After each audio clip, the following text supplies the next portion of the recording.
That should be working now. I think it works. Let me see. Sorry. This is the these are the bugs I was telling you about. Cool. Give it a second. It's a few seconds back.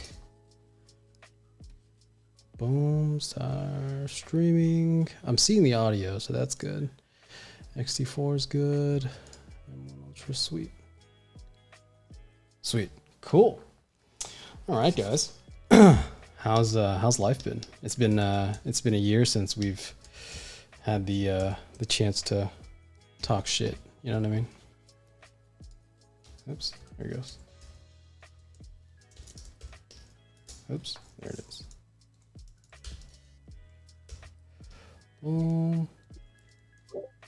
Yo, man, it's been a while. Dude, it's been a second. I heard you're hard at work, man.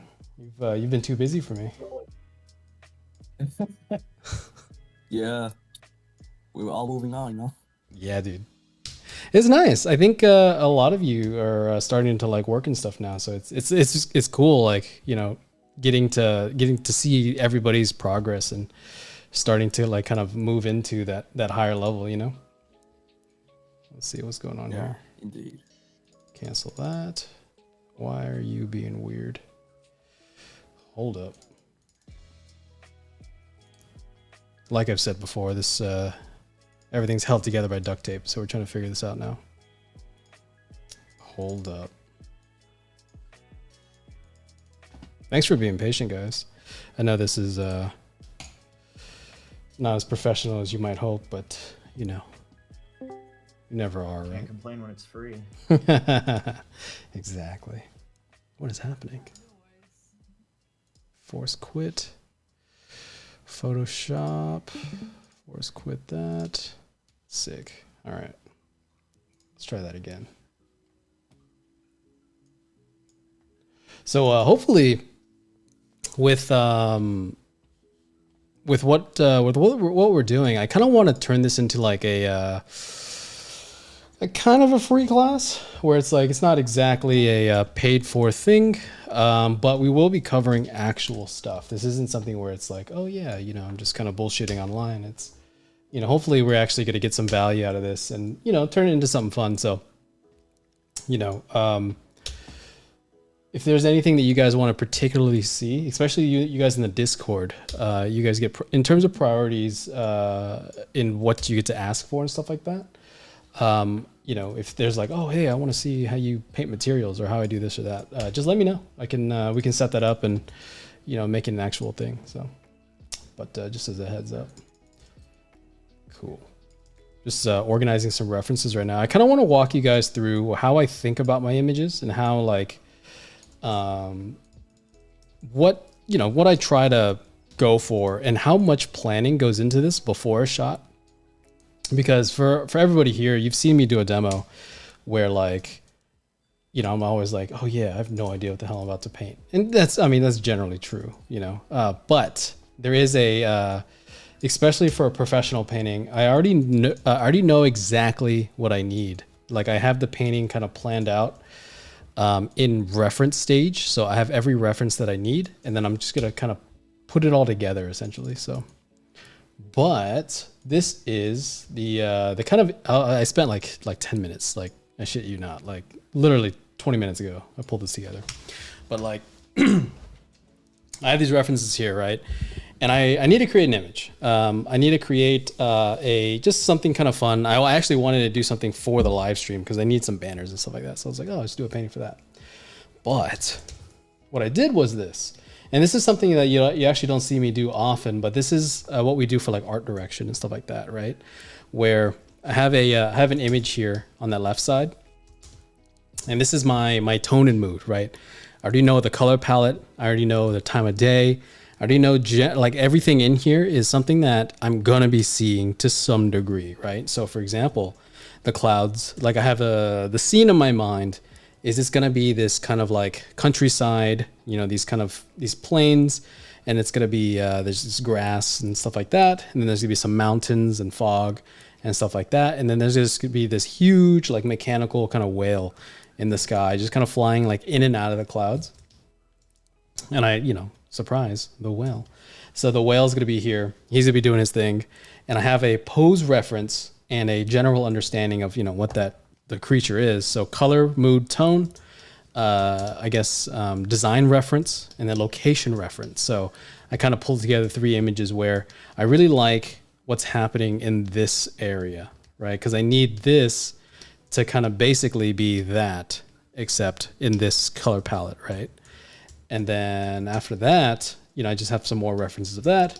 And then I want some guy just kind of riding his bike across, because I want this to kind of be a kind of like a slice of life type of image where it's like, it's just a kid going to school or whatever he's doing. But then there's this huge thing kind of happening, right? So it's more on a relatable side, right? There's an action or there's a moment that is very understandable to everybody, but then there's this world that's just a little bit different, right? And so with that in mind, whenever I, even when I launch artists or anything like that, I'll have a reference board like this. I'll say it'll be kind of blocked out, and there'll be labels and everything on each and every item, and just say basically combine all of it, right? And for those of you that like want to get to like higher levels of art, really try to understand how to set up an image, not to where you can do it, but to where somebody else can do it, right? You're kind of like setting up that IKEA manual. So that's kind of what I'm doing here. And then, I'm going to have that on a separate layer or a separate document just to kind of have as reference, but that's going to be what that is. So let's see. It's on my second monitor if you guys are wondering where it's at. Let's see, fill that in. Oops. All right. So I'm going to clear that. Nope. Let's not do that. Delete that. There you go. Cool.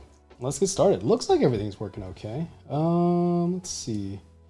See if we got any complaints. Boom.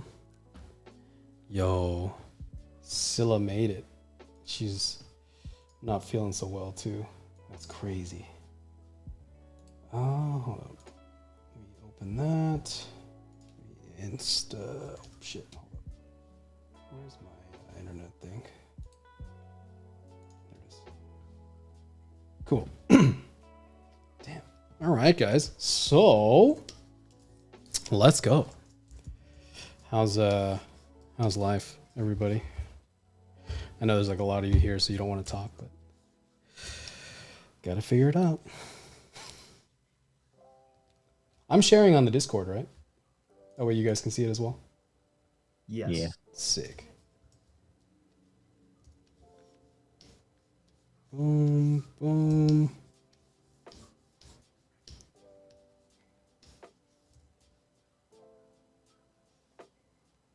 I've been in my current classes right now. I've been using an icebreaker of like, what do people think about AI? It's been a fun one to say the least. One good thing that's come out of all that. It's always a little awkward. The first classes and stuff like that. Not that you guys are in my first class or anything, but kind of is, right? Definitely in the top 10 questions to ask. Oh, any dude, artist. it's the best, man. Because like it gets all awkward, and then because everyone's like kind of like, I guess, unwilling to talk because they're like it's just everyone's shy, this and that, whatever. And then, people can't help but like feel a certain way about certain topics. And so like, it just makes you say something. You just have to at that point. You're like, dude, either you feel like super strongly about it or like either a positive or a negative direction, or, you're dead inside, right? Like there's no like in between. There's nobody that's kind of like, oh yeah, it's whatever.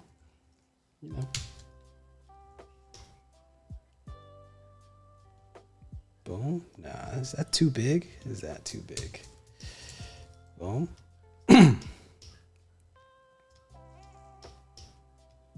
Dude, whales.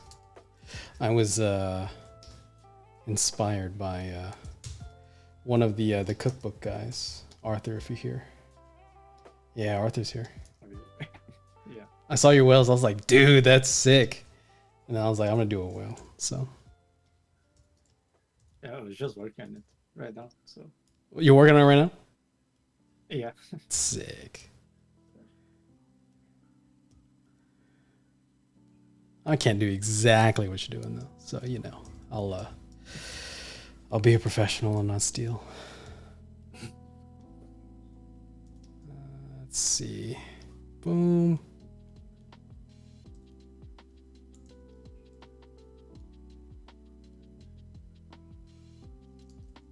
That too sideways. Not sideways enough. So something that I like to think about, like whenever I'm doing these kind of shots, right? There's always this level of like, how much depth am I trying to kind of achieve? And like, whenever you're doing things like this, you know, I'm gonna have a side, like basically a flat on shot, like a telephoto shot. There's gonna be some guy going through the mid ground probably, you know, but then there's this vast kind of world. And what I want the feeling to be like is just this large kind of, I don't know, thing in the air. And it's like, what the hell is that? You know, and you're just trying to set up this, like this life where something that happens in world building a lot is we're so used to the idea of like creating something super unique where it's like, dude, no one's ever seen this. This is the coolest shit in the world. And then what happens is no one's ever seen it. And they're like, what the fuck is that? You know, and there's nothing that links us to it. Right. And you kind of like lose the audience. But something that happens is that if you can link it back to like an emotion or like some sort of impact of like something that we know as an audience member or something like that, it really does kind of go a long way. I think that's why like for me, like Miyazaki movies do so well, right? Because it's a unique world. You know, some of them are unique, right? To where they're not of this world. And there's this I don't know, there's this life to it. It's very very real, even though it could be, I don't know, a floating castle, or it could be, you know, what is Totoro? What is he, a flying bear, or a, you know what I mean? Like it's somewhere it's like, you know, I don't you know, we've never seen these creatures, we don't know these things, but at the end of the day, it's something that is very relatable, and it's a childhood experience, that kind of wonder. And so whenever I'm designing, right, there's the unique thing that's going to be happening, which is, you know, what we're doing, but then there's the life that you're trying to aim for. And I feel like whenever you're trying to really get someone to relate to your images, that does so much. Linking it back to something that you can know and feel, you know.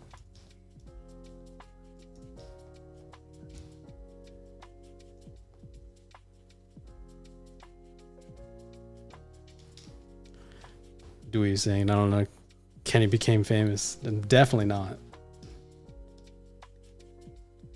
That's why there's only friends here. Could I ask a question in regards to that? What's up, dude? Hit me up. How do you, so obviously like trying to invent something like totally original is like insane, right? Mhm. How do you still like push things to be not like generic, just like classic, like generic fantasy or sci-fi or whatever? Well, that's the thing, right? It's so, you know, so think about some of the best, I don't know, like projects that you've seen, right? And like usually what is it that's really that unique, right? And like, for example, if you think, I don't know, I think something like Harry Potter, right?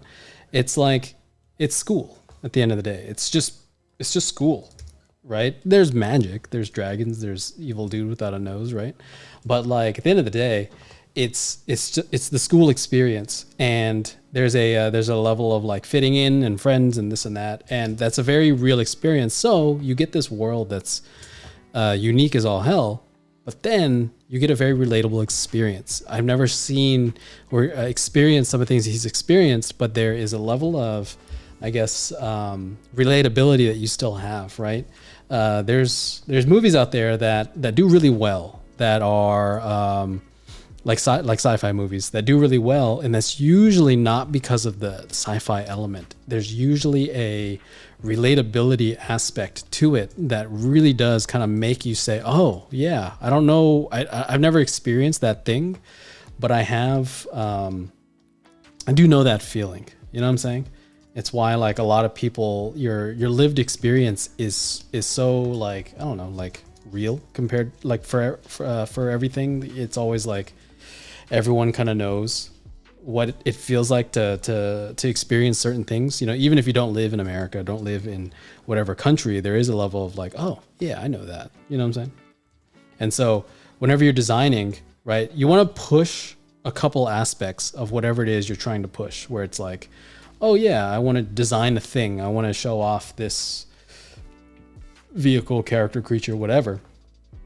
But then there's also the idea of like, but what else? Like, how do I contrast that designed language or that new thing with a bunch of things that people are familiar with? You're sandwiching the unique design with existing designs. That way, there's a comparison, right? It's oh, this thing looks real because, or looks unique because everything around it's very normal, and it kind of stands out a bit more versus everything's unique, so nothing's unique. You know what I'm saying? Sweet. Yeah. No, thanks. Thanks a bunch. Yeah, for sure.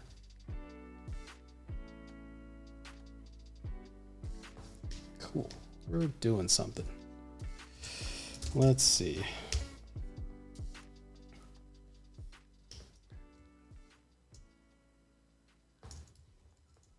Got to make a grid. If you guys aren't making grids, oops, oh shit, what happened? Sorry. Am I still streaming? Cool. Yeah, but if you guys aren't making grids, you're messing up. I think I did like 3 today during like mentorships and stuff.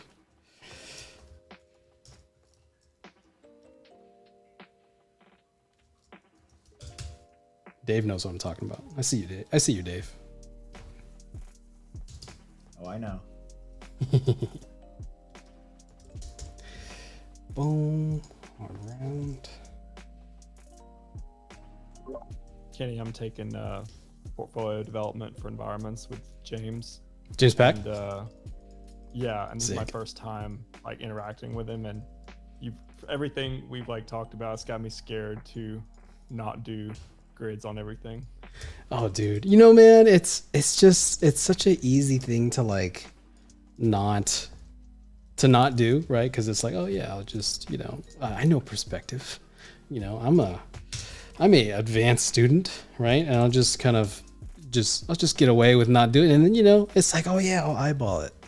And it's always off. It's always like a little off. And then there's always somebody that's a little bit better than you that's like, hey, your perspective's off. You're like, no fucking way.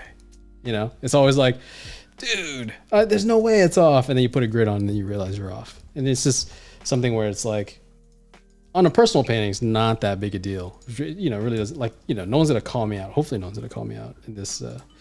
Somebody's probably going to call me out in this painting right here. But it is something where at a professional level, that's like the last thing that you want people to call you out for, especially like a director. Dude, like if a director comes in they're making, you know, their time is worth like hundreds of thousands of dollars.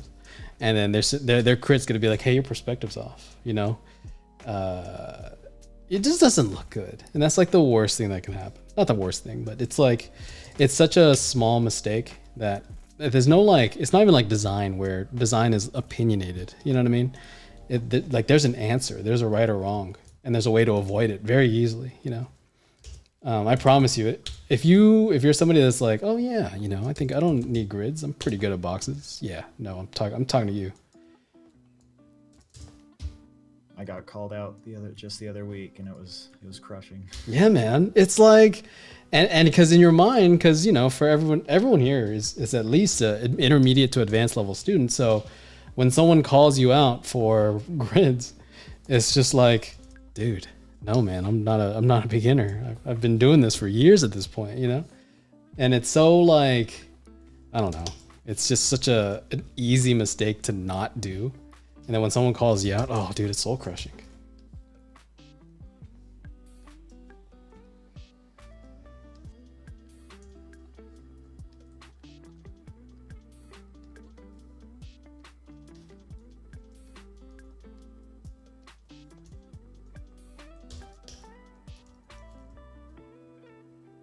Yeah, hopefully.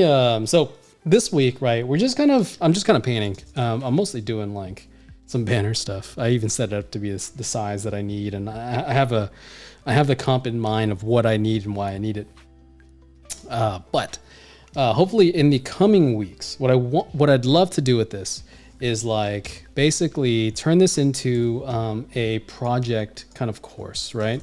If any of you have taken my ENT1 class, I want it to kind of be very similar to where, you know, we're kind of going through a project and stuff like that. And, you know, if you do participate, I will give you feedback. So, you know, if you're like, hey, I can't afford a class, you know, you should probably, you know, I don't know, just take this one. But it is something you don't have to if you don't want to. It is optional for sure. And then and as far as for people in the Discord, that's going to be who I'm going to be prioritizing to kind of give crits and stuff like that. But yeah, if you guys want to kind of create a vertical slice project, definitely, I would love to for you guys to participate. I mean, you don't have to; it's whatever. I'm going to be doing whatever, but you can do whatever you want. That'd be sick, man. I might have to hop on. That's how you get them, dude. Oops. All right. Let's see. So we're getting somewhere. In terms of like the project and everything, really, for I guess as a layout of kind of what I'm thinking, right? What I want to do is basically kind of walk you guys through what a project really is, right? Because for those that have taken my NT1 class, you know what I'm talking about, where, you know, it's something that as a professional, you know, world builder, it's what we do, right? It's, hey, we have a level design for, you know, this thing, whatever, you know, we have needs for whatever it is, right? And then the point is, I'm going to be kind of showing you how I walk through it from the prompt all the way down to basically a finish, right? For one keyframe plus assets plus callouts, this and that, and hopefully that turns into something that's you know, useful or like something portfolio worthy. You know, I guess we'll find out if it's actually good or not. But that's the whole point, right? So in terms of what we're doing, it's gonna be that. And then feedback and stuff, you know, we can kind of set that up. It's still I still need to kind of work out like how we're gonna do it exactly, like the Discord setup and this and that. But you know, it's gonna be something along those lines, you know. But yeah, so what the hell does a whale look like, dude? You guys ever like draw an animal? You're like, what the fuck? What?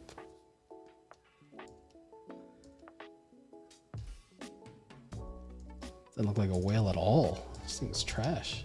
What's wrong with me? It's that underbite, isn't it? It just has to feel like something.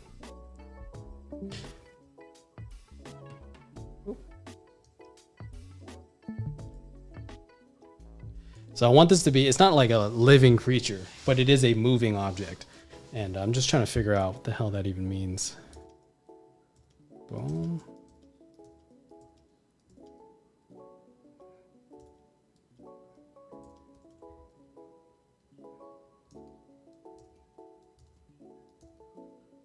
It is funny though. At the beginning of this, I was like, "Oh yeah, this isn't going to be how I work in class. This is exactly how I work in class."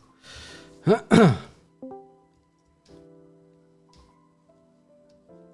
guess I'll be doing some of the more, I don't know, hacky stuff a little bit later. Once I figure out what the hell this whale looks like, or how to draw a damn whale.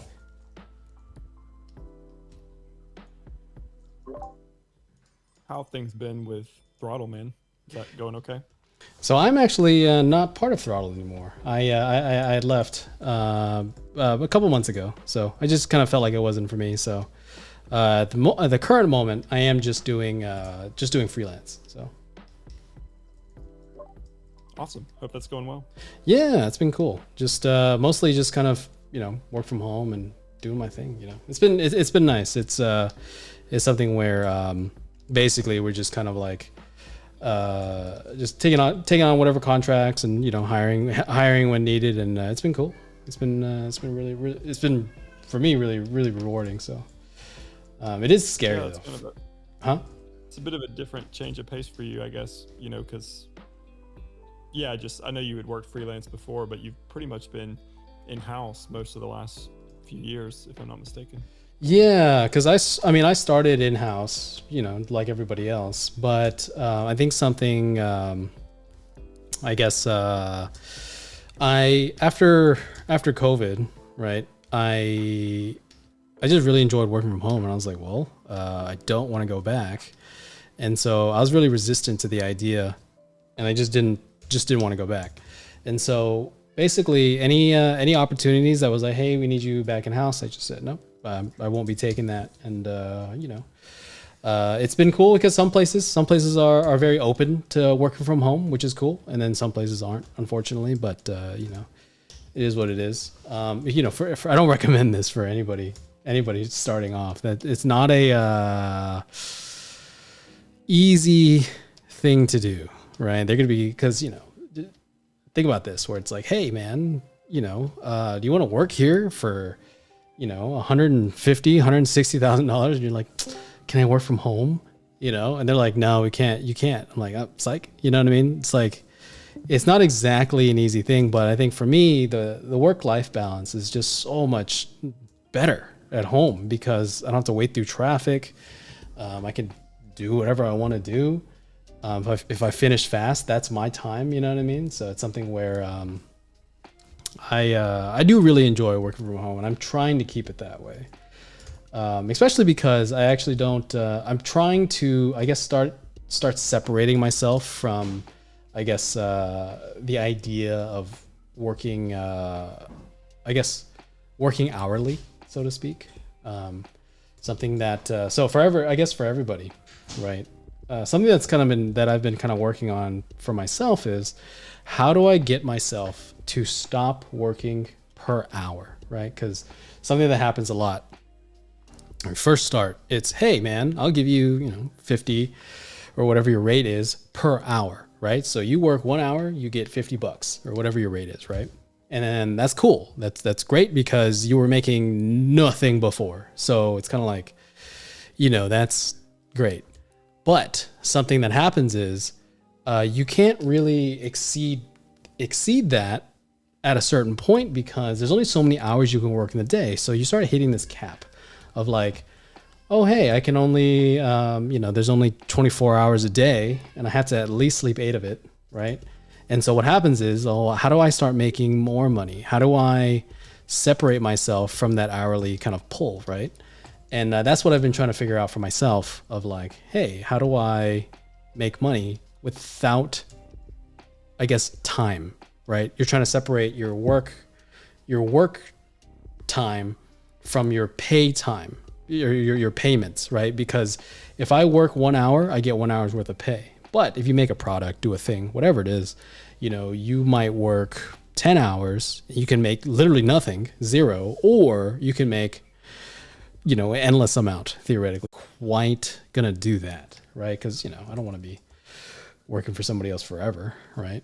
I do want to kind of start doing my own thing eventually, which, surprise, this is it, you know. So that's kind of stuff that I've been working through, just as a personal thing, just trying to get out of just working hourly, right? It's cool. It's definitely has its rewards, and there's a safety net behind that. But you know, I didn't become an artist because I wanted something safe. I would have followed my parents' dreams and became a doctor. Actually, no, shit. Who knows? I don't think I would have became a doctor. Fuck that.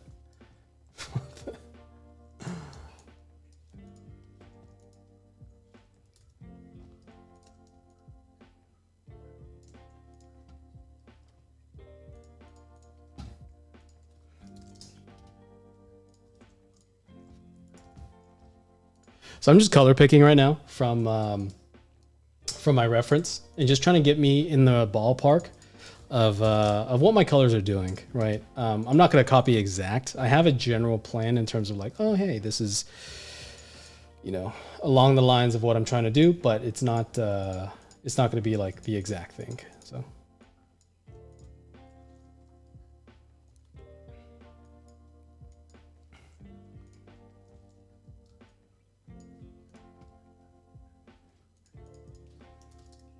If you guys have questions, definitely feel free. Do not hesitate. Boom. Yo, are you still working with that race car company? Race car company? Am I tripping? You might be, What is that? dude. Oh my goodness. You're crazy, It man. was like, it was on one of the stickers. You were like, Oh, promoting no, a no, car or no, no. something. No, no, no. That's I'm not doing that anymore. Oh, okay, sick. Yeah. Or Yeah, not that- sick. Well, I mean, you know, it's sick depending on kind of whose viewpoint, right? That's too true.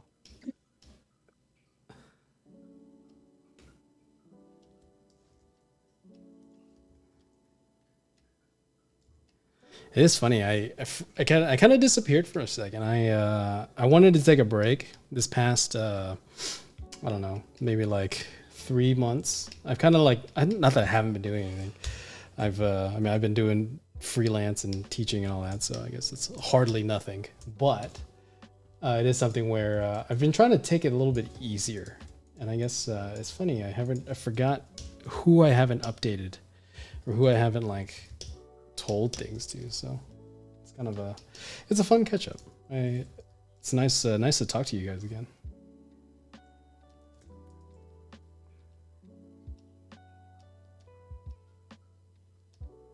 Yeah, it's exciting that the streams are back. Start chatting again. Dude, I've been wanting to do these streams for like the last like 6 months, man. And then like something will come up and then something else will come up and it's like, dude.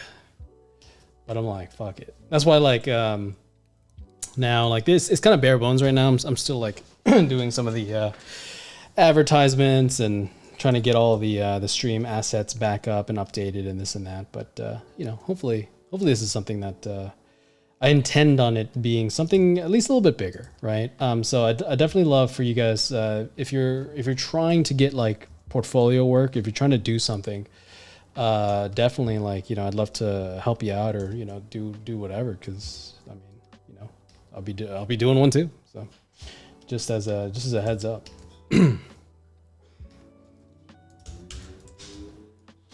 Boop.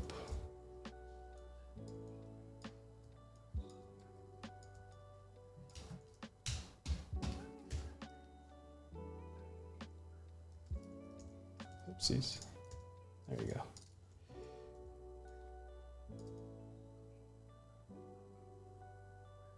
Yo, assets go hard, man. That's one thing that's I'm never stopping. I just, oh my god. They're like, dude, did you paint all that? And you just look them straight in the eyes and you go, hell yeah, I did. Every single stroke.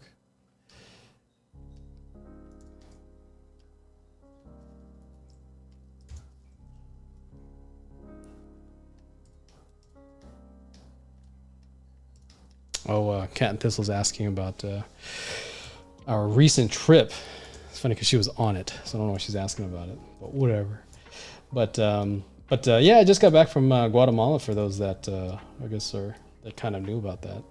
But if you guys haven't traveled before, and not even like anywhere, like it's funny because something that happens a lot is like, you know, you kind of go to a place and you're like, oh, hey, look, there's a thing. And then you're going to move on, right? I know for me, I traveled like that a lot where I would kind of go to when I was a kid, right? You know, you go to a place, you're like, oh, hey, look, it's the Eiffel Tower. Cool. And then you just, you know, you walk on, you go get your croissant, whatever you're doing, right? And something that happens as an artist is you kind of like want to slow down, right? Something like I was sitting there in a coffee shop. And Guatemala is known for coffee. If you guys don't know that, it's, you know, they do that a lot. But anyway, so I was sitting there in a coffee shop, and I was just looking at the ground, and it was cool because it's. So I was in Antigua, which is a national historic site, or you know whatever that term is, and what was happening was you get to see the like a couple different things, right? There's the original ground or you know whatever is the oldest ground there, and then there's like this patchwork, and then there's these like, you know, other pieces that you can see the difference in time when they kind of stacked it. And it was really cool because just sitting there, like, and I'm just looking at the floor, not even looking at something technically cool looking, right? But because I'm kind of seeing all these different things, it really sets up like what we're trying to look at and see as artists, right? Because for everybody here, you know, I teach world building, and something that happens a lot is, oh, hey, look, I designed a building, or I designed a street, or, you know, whatever you designed, and it looks cool, sure, but it's usually boring. It's usually like empty as fuck. You know what I mean? Like it's just like gray ground. You know, I'm not calling anybody out, but you know, it's just something. It happens, right? Because shit happens to me all the time. And what happens is we're usually not paying attention to these little things that kind of, I don't know, spell out the culture, or like kind of give us a lot of insight on kind of what's happening in the space. And those are the little things that our eyes are so used to seeing, but we miss. You know what I mean? And like, not even like in a different country, but like just go outside, like look and just be like, oh, what's that sidewalk look like? And try to label out all the different aspects, right? Because even like going on a walk, like I think it was yesterday or something like that, it was like, oh yeah, there's like cement, like there's this, it's just a street, like a suburban street, right? And there's like the gray asphalt, there's like a manhole cover, and then there's like this patch of different asphalt, right? Because there's a hole there or something.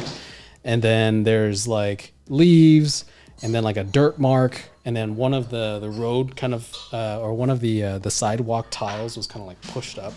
So it's not like a completely flat thing. And there's so much like character, you know what I mean? There's so many like little things that are part of this this whole sidewalk that we kind of forget to draw, you know what I mean? And I think when you travel, when you go anywhere, just like slow down and look, and dude, you'll be surprised by how much you actually see, just because it's so it's such there's so many things happening that our minds are used to seeing it. And when you don't see it in your work, it's kind of like it's kind of like missing something, you know, because we see it every day and you don't know why, but it starts feeling like almost like a liminal space, right? Where it's like, it just feels like weirdly empty, you know?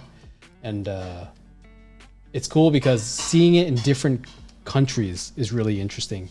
You get to see like there's these cathedrals. So if you go, right, there's these old like ruins. They're all old cathedrals from you know, back in the day, and they're like crumbling. But it's cool because they restored parts of it, and you can see like the original cathedral, and then you start seeing these patchworks. Like it's literally like the wall was falling off, and they just put cement on there, but they stamp it with the time the year that they fixed it. You know, such a like cool little thing that it was really I don't know, interesting for my eyes just to kind of like see all that. And it sounds funny. It's all these little things, but whenever you design, it really comes back to all those things. It's usually as a world builder, our worlds need to kind of feel full and complete, and usually it's always missing those little things. Even like we had projects before where it was literally like grass. It was like, oh, hey, we need this like kind of grassy kind of floor, right? And it was wild because it's like, oh yeah, just put green grass, cool, man, you know? But the issue is it just didn't look right. It was just kind of like weirdly green, right? And then we started putting like different types of grass, dead grass, wet grass, one more saturated, a different species of grass, started sprinkling some rocks and flowers and stuff. And then you have this very full, very real looking space in an animated kind of world. But it was so, I guess for me, really eye opening to kind of see like how many different things there are like that, you know? Oops, where's that? No, it's not gonna work. Where is my... But yeah, Guatemala is fun. Where's my color variations at? And it's just such a good way to build like your visual library, like in your head, you know? Oh yeah, dude. Like, just going to the West Coast for a month, like, just helped expand me out of my Utah bubble so much.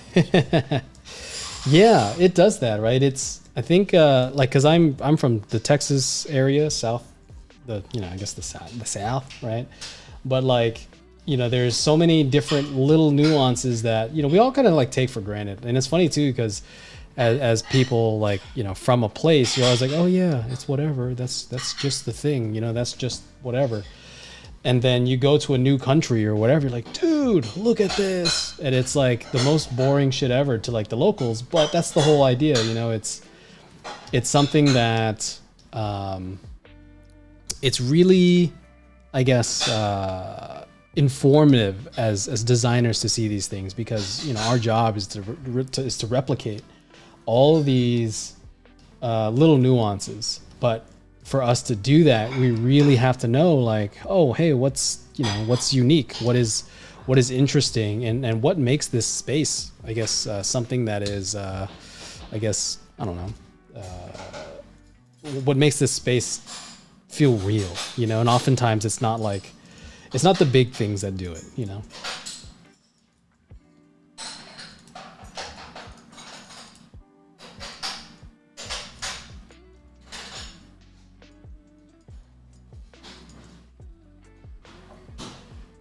Am I doing that? No, that's dumb.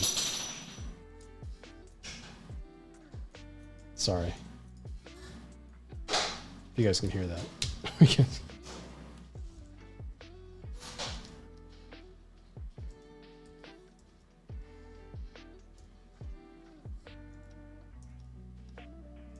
To be honest, I don't even know if this painting's gonna turn out okay. It's been a second since I've painted something for myself. But we'll see.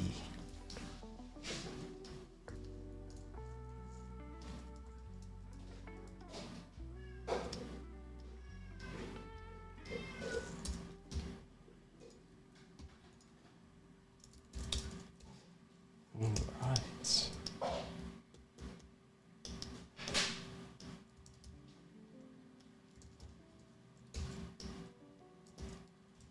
Oops.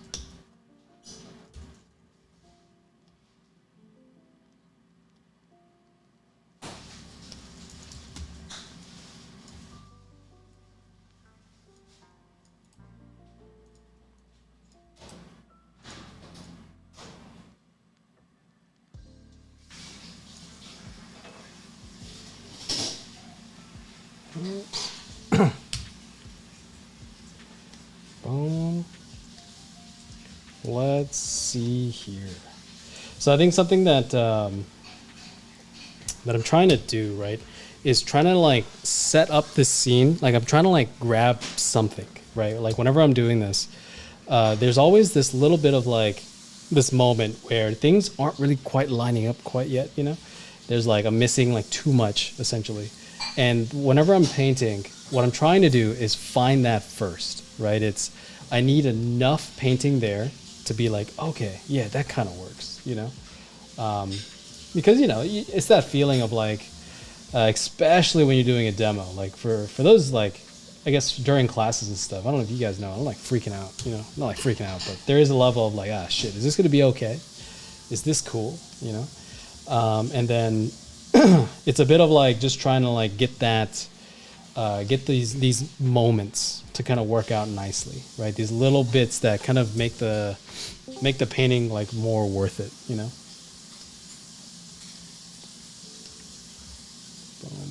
Especially like whenever I kind of start working with a color palette for the first time, not first time, but like it's just trying to get that color reference to kind of sit correctly inside of this space. Oops, hard round.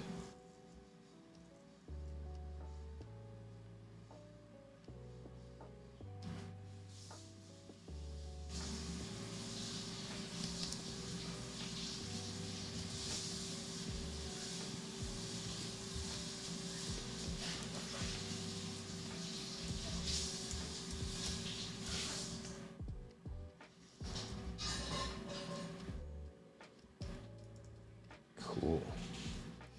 It's working all right.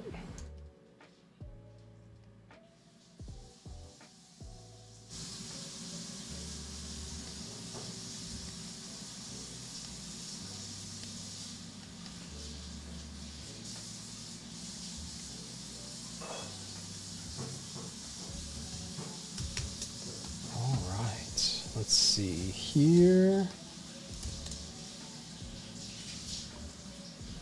Also, I guess how's everybody doing since the last time we talked? I guess who's living the dreams? Who's out there killing it?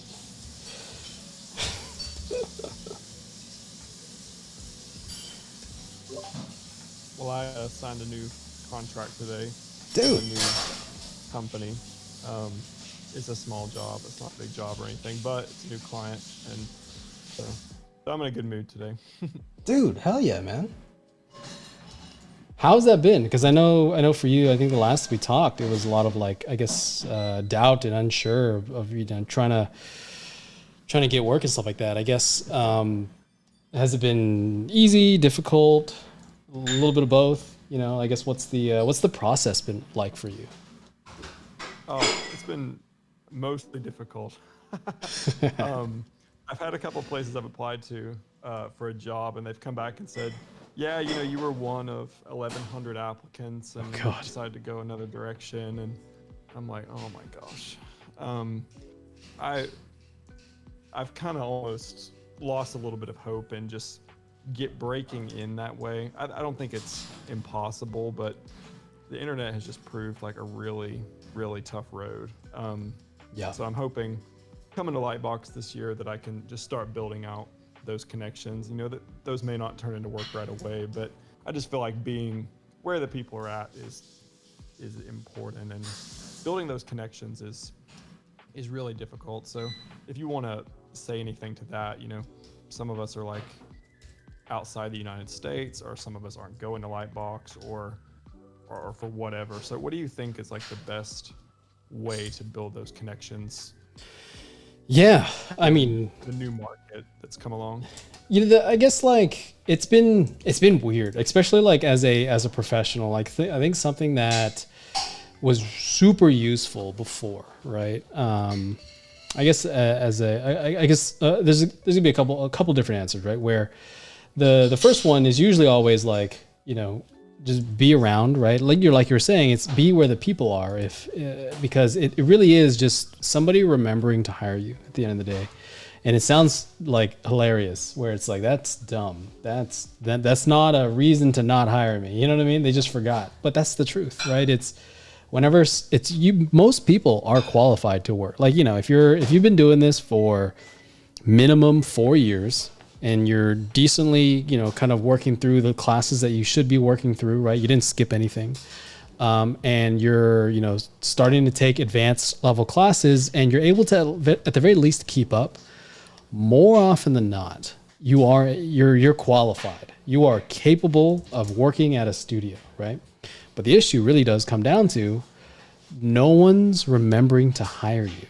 You know what I mean? And it's a shitty way to experience this, because it's like, well, it's not even me anymore. It's something else, which is annoying as all hell, but that's the truth. It really does come down to they have to remember to hire you, and it's such a shitty experience because so many people are qualified, able, and probably would be huge assets to studios. But just no one thought to hire you, or, like you were saying, you're one of like thousands, right? And that's so shitty, right? And so what I always recommend, basically everybody that I know do is go talk to people, be around, say something, because if you're quiet in your room, just expecting someone to pluck you out of ArtStation, there's a million people in there, and half of them are using AI now. So it's even harder to stand out, right? And so the issue really does come down to like, how do I get people to remember me, right? And it's being at events like Lightbox, saying hi to, old classmates, catch up, I don't know, like start setting up video calls. Like I had a friend at Netflix, right? And he randomly hit me up and was like, "Hey, can you wanna get on a video chat?" Because he's in I believe Washington or Seattle. I forgot which one it was. And we got a video chat for like 2 or 3 hours. It was a long ass time. And it was funny because I'd never done that before. And it felt a little bit weird whenever he hit me up. And then when we were talking, we're friends, so it wasn't that weird. But the whole point was that I was just talking to a friend, and he told me that he was like, oh yeah, because he was in New York when he first started at Netflix, I think it was New York, and then he moved over to Seattle. But basically, he's not in LA where all the artists are, and it was really hard for him to kind of build these connections. So he just said fuck it and just started hitting people up on Google Hangouts. He just said, hey, can I set up a meeting with you just to chat? And we chatted for like a good couple hours, and it was a great conversation. It was very insightful, very motivating on hopefully both ends, especially for me. And it's something where, yes, you might not be around to talk to people, but at the end of the day, you can still build a connection. You just kind of have to try. And that's really the difference between finding work and not finding work, right? It's, somebody thought about you because you thought about them. You send them a meme. I don't know, do something. But it's when there's so many different factors to finding work, more often than not, your skill is not one of those factors. Most of the time, people are good enough to work. Oftentimes, it's really not you. It's just the whatever work scenario that you're finding yourself in, and just trying to make those odds a little bit better by just saying hi to somebody really does make a huge difference. Like, you'd be surprised how big of a difference that really is.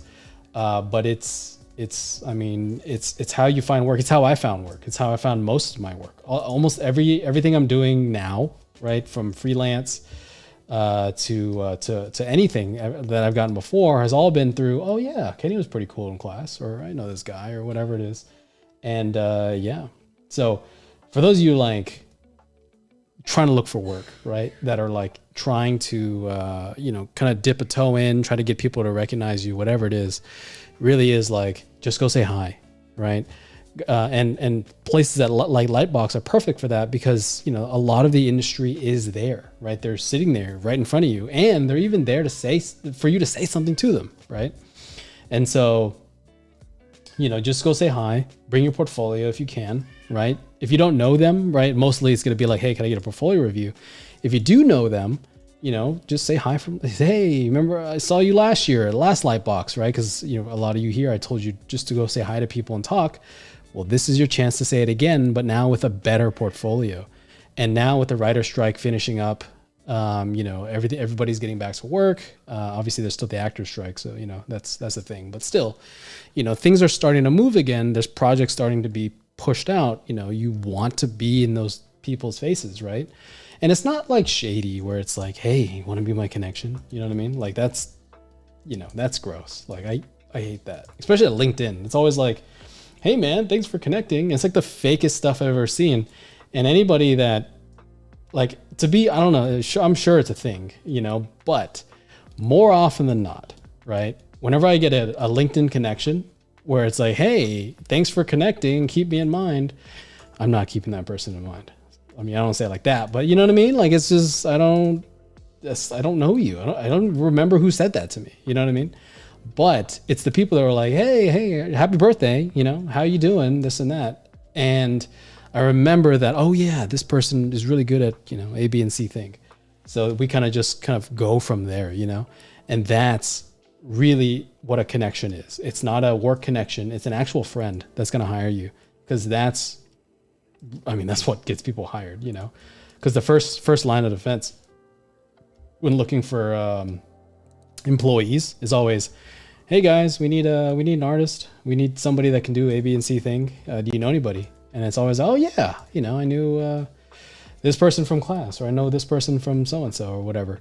And that's usually the fastest way. And then if, they don't know anybody, then it goes into like, oh, hey, put it out on LinkedIn, or put it out on, what is it called?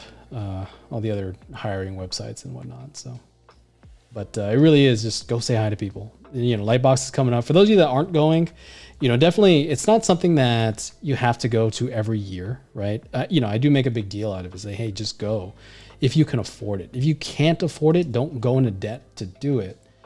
because just remember, and this is my opinion, right? Who really knows? But I don't know a single person that was hired directly at a Lightbox where it's like you showed up at Lightbox or events like it, right? And you put your portfolio out there and they're like, dude, you're hired, get in, we're taking you to your office. That doesn't happen, right?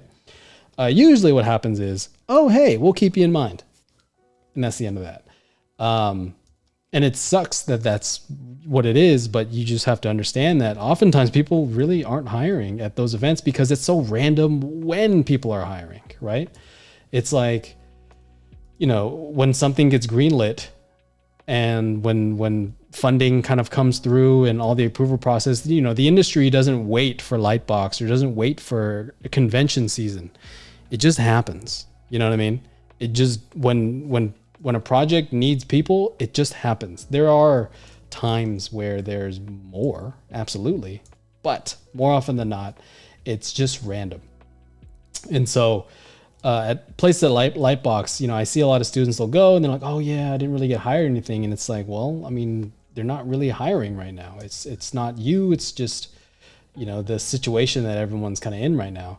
And just remember that, because it's not about this one time that you're going to go. It's about the many times that you're about to see this person, right? It's a pretty small industry, right? The same people that said hi to me in 2019, I remembered in 2022, wait, right? Yeah, 2022 last year when I saw them again with a different portfolio. I was like, oh shit, And, right now I'm not in a hiring position, but it is something where these connections kind of do go a long way. You'd be surprised how far some of these things can really take you. Is just, you have to be patient. You know what I mean? So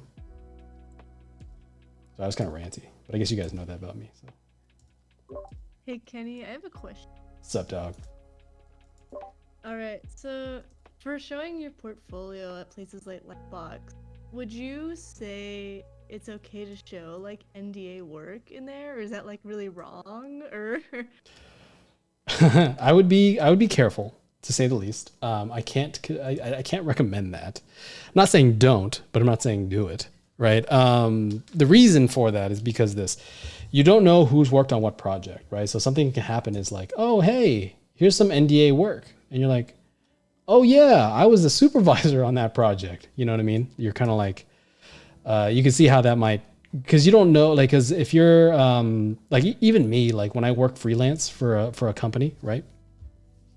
I don't know who's, I guess, I don't know the entire team. I just know the people that I interact with, but it's usually the either outsourcing manager or the art director or some senior that's in charge of handling, my paintings. You know what I'm saying? And so the issue is you're going to show somebody work and they might be somebody on the project. You know what I'm saying? I'm not saying that's always the case, but it is something where it's like, that is very possible. And that could be a little awkward. I'm not saying to do or don't do that, but it is something where it's like, it's a possibility because, people do things. People are around. Just like you finished a project, they finished a project, and it can be a little bit, just a little bit weird. So I would definitely be hesitant to show NDA work at an event like that. I would, I guess as a professional, right? You can't, you don't want to show NDA work first and foremost, just because, you get sued. That's shitty. But there is a level of like, there's work that, you should show because they ask for it. They, people all the time, they're like, hey, do you have NDA work that we can see? Because they do that at interviews and stuff. And, that's when you have the PDF, or you have the, you have the smaller file or whatever it is that's tucked away just in case somebody asks, But I think for me, it's hard to recommend to do it. I understand why you would, right? First and foremost, like I get it. But it is something where it's like, I would be hesitant, to say the least. You know what I'm saying? yeah, I was extremely hesitant on adding that to my portfolio. I just I found that once I started working, I had very little time to work on my portfolio, so it hasn't changed much. Isn't that crazy though? I think I talked about this the last time. But for those that are new, right? For those that haven't been initiated in this conversation. So something that I tell my students a lot, right, is that you're gonna be working on portfolios, a student portfolio, whatever it is, right? And you're gonna get hired eventually. I don't know when that is, but hopefully you get hired, right?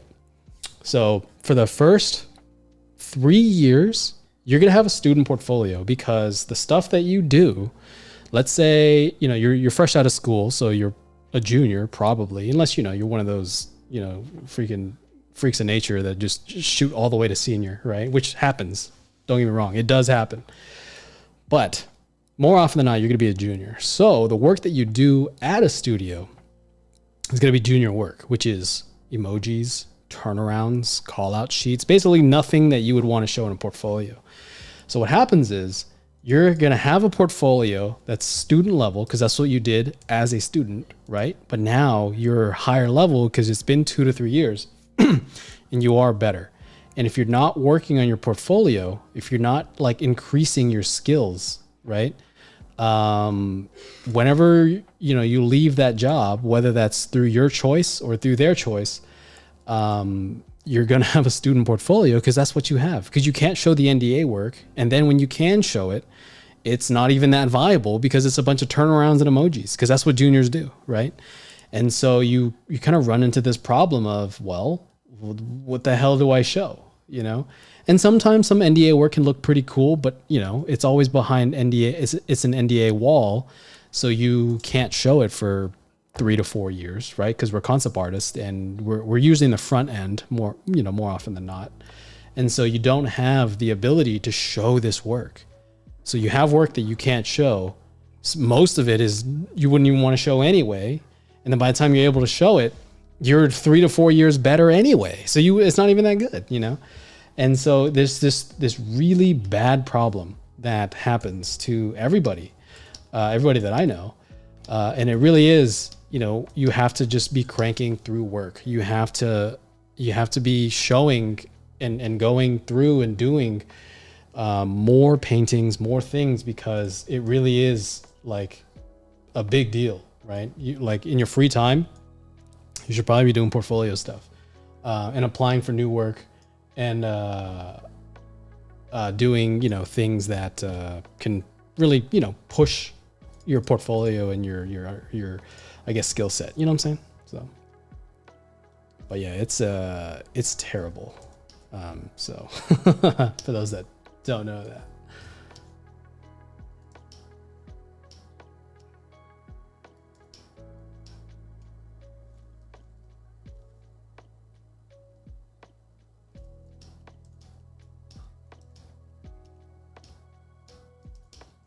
And usually, because I get messages all the time where like, oh hey, I'm so and so and I found work. Thanks, whatever this and that, right? Not that I deserve the credit, just so you guys know, right? It was you, not me. But it was something where they'll kind of tell me, hey, I got a job doing this or that, right? Which is great, which is fucking awesome, right? That's what we want. But just remember, like, just keep going, right? Don't stop, because the issue is, you don't know when you're going to have to find work again. And that's the biggest issue, right? I don't know, you're not going to be at a studio forever, because that's not how studios work. And so you're going to be trying to find work, and you're going to be stuck with this portfolio that is very student level. If you are in a scenario where they, let you go or whatever it is, or even just the project finishes, it's not even like it's not even like that messed up. It's just your contract's over and you still can't show any work for a long time. So, just try not to take your foot off the gas for, at the very least, like maybe 1.5 years to 3 years, right? Depending on how fast you are about it. If you can kind of keep going, like keep doing what you're doing, like work on your portfolio in your spare time, keep doing side projects for 1 year to 2 years after you find work, it's going to set you up to be a little more successful, right? Because it's competitive as hell, and it sucks that it's that way, but at the end of the day, that's what it is,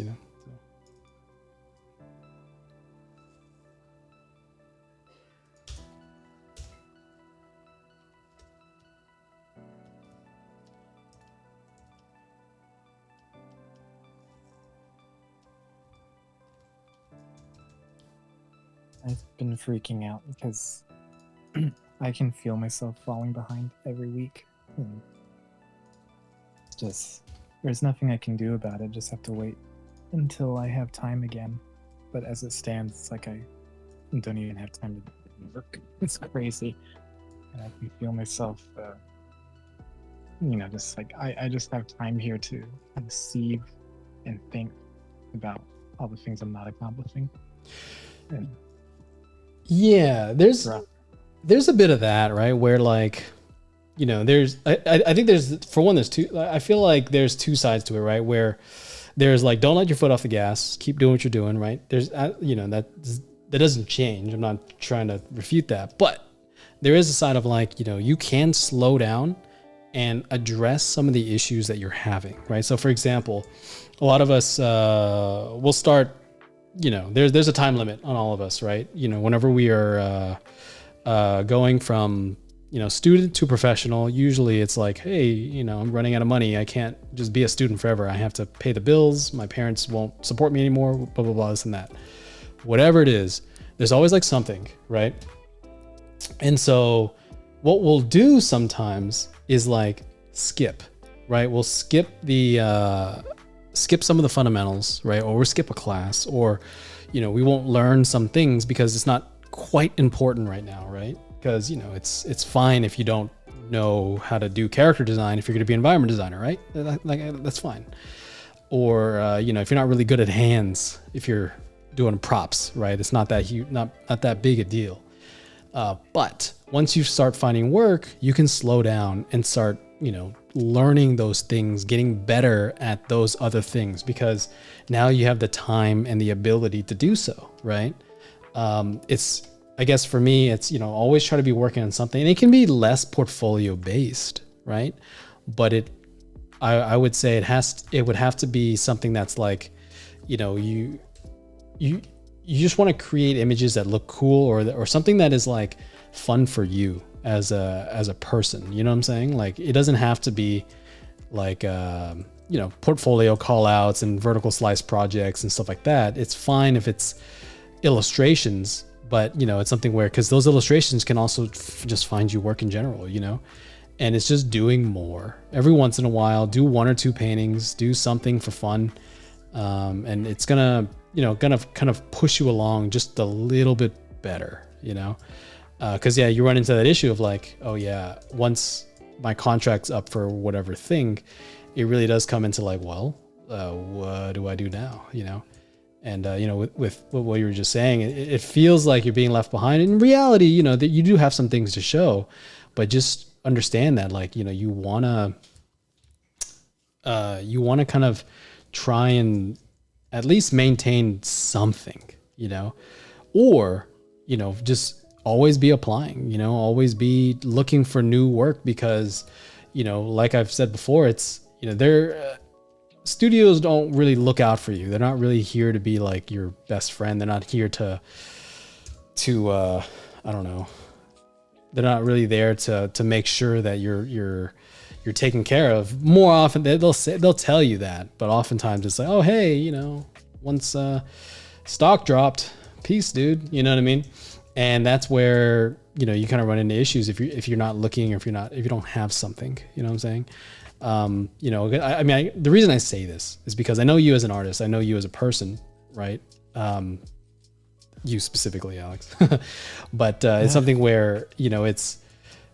I do know that you're working. I do know you're working hard, and it's something where that there is a level of like, there is a fear of being left behind, but there's also just I guess things that you don't really need to be worried about, but you do need to be, I guess, kind of thinking about, right? It's not, don't be traumatized or scared that something bad's gonna happen if you don't, but it is something where, just try to be proactive about some of these things, or do something every once in a while that's for you, that's not specifically for whatever job that you're trying to do. You know what I'm saying? Yeah. I've been sitting around just thinking for 7 months. So I've got a game plan once time opens up again. And thinking as in like, what are you gonna do? Like, what's the game plan once time frees up? like what do I need to hit? What do I need to spend the next year learning or relearning? And then what is my long-term priorities on things to achieve? So, Ooh. but it's just when you can't act on it for so long, it's just then you start questioning the validity of it all, and then so it just becomes this, it's just too much time to mull over. That's all. Yeah. That's where I've been. Gotcha. Man, I kind of feel the same. Like, I think this past 3 months I've been I don't want to say idle, but I've definitely been slower, right? Just because I've been trying to figure things out, and for one, take I don't want to say a break, right? I was still working, I was still freelancing and teaching and stuff like that. So I wasn't like, but I was definitely, the workload was definitely lighter than what I'm used to doing, right? And so I think for me, I was like trying to, I guess, feeling like I wasn't doing enough. You know what I'm saying? Like, there's always like this, I should probably be doing more, especially with like, with the Discord here, people dropping in work and doing all these things. And it's like, it's so cool. It's cool seeing, for one, growth from everybody. But then there's also a level of like, it feels like you're kind of being left, right? Or people are catching up to you, kind of thing. And it feels like, oh man, I should be doing something, but I have to like kind of resist that idea oftentimes, just because it's like, I can keep going. I can do the things that I'm like, wanting that I think I should be doing, but I could also be taking that break that I probably need to be a little more effective. I think whenever I get tired, a lot of my work starts getting very generic. I think in class, it's not such a bad thing. I guess not that it's a good or bad thing, but there's a level of like, a lot of these demos are like trying to show an idea. So it's not really a big deal, but it's when you get to work, when they're like, oh yeah, that looks generic as fuck. They'll just say it just straight up to you. You're like, God damn it. What are you going to do? You know what I mean? It's such a difficult thing to kind of, I guess, process, especially when you're like tired, because you can't, like, you're trying to rack your brain over this idea, but you can't even, I guess you don't even know why it looks bad. You just feel it. You just know that it is. You know what I'm saying? Yeah. I've been feeling the exact same way as like everything both of you guys just said, but like just like trapped because of my situation with my university, where I just feel stuck here and just like not learning anything, and the quality hasn't been great, and it's just like I just want to drop out and forge my own path, but I don't know if I have the discipline for that. Man, like, it's funny because I kind of feel like whenever I guess the reason that I never did freelance, not the only reason. They never called me either, but I never did freelance before COVID, or not as much. I did every once in a while. I felt like I didn't have enough discipline, because when I went home, I was like, dude, fuck this, man. I don't want to work, right? Because you're a psychopath. If you want to work after you've been working for 8 hours a day, and that's if you have a normal job. That's if like it's a healthy balance. It's 8 hours. That's not exactly the situation most artists are in, right? And, I was working like probably 12, 13, 14 hours a week, or a day at the very least, for the first little while, because I was bringing home work. I was, I wasn't fast. I wasn't good. So I felt like I had to keep up, which, in hindsight now, I'm like, yeah, you didn't need to do that, but it is what it is. And so, it's, I didn't feel like I had the discipline to kind of, to do freelance. But then it forced us, COVID, right? The big thing. It forced us to all be at home, and I was like, oh shit, no, yeah, I guess I do have the discipline to do it. And something forced me to take that leap, right? I didn't, I guess I didn't initially, I didn't have the confidence to kind of do it. But then, poverty is a thing, right? Like there's the idea of, hey, I might die. I might not survive if I don't do this. And you kind of, it's not a great motivator, but it gets you off your ass. You know what I mean? So I definitely think, especially, knowing basically everybody here, I don't think any of you are incapable of of doing what it takes to kind of get to where you need to go. You know, I think, but it is something that you kind of have to figure out. You know. Yeah. For sure, for sure. Because I think for me, I was never a very dedicated student growing up. You know, I just kind of did what I needed to do because people told me I needed to do it. And you know, you wouldn't look at me back then and be like, that guy is very responsible. I wasn't at all by any means. And I think I found what I wanted to do, and I was like, dude, I have to do this, you know, or face the fact that you're a failure and end up homeless, right? But that's not an option, you know. So you just figure it out. You know, you do what you need to do. You put in the hours. I mean, it's more complicated than that, but at the end of the day, I think I think the safety net of college. I'm not saying drop out or don't. I'm not taking responsibility for that thought. But what I am saying is that the safety net of college isn't really a thing. Not in our field. Just because, for one, it's just upon your it's based upon your skill, and the college can't provide that for you. You know. Yeah, and they haven't been, you know, Yeah. they haven't been providing much of anything lately, it feels like. So it's like, you know, I think I told this to you when I was taking your course, but I got more useful information out of your 8-week course than I did in like a year and a half of being at my university.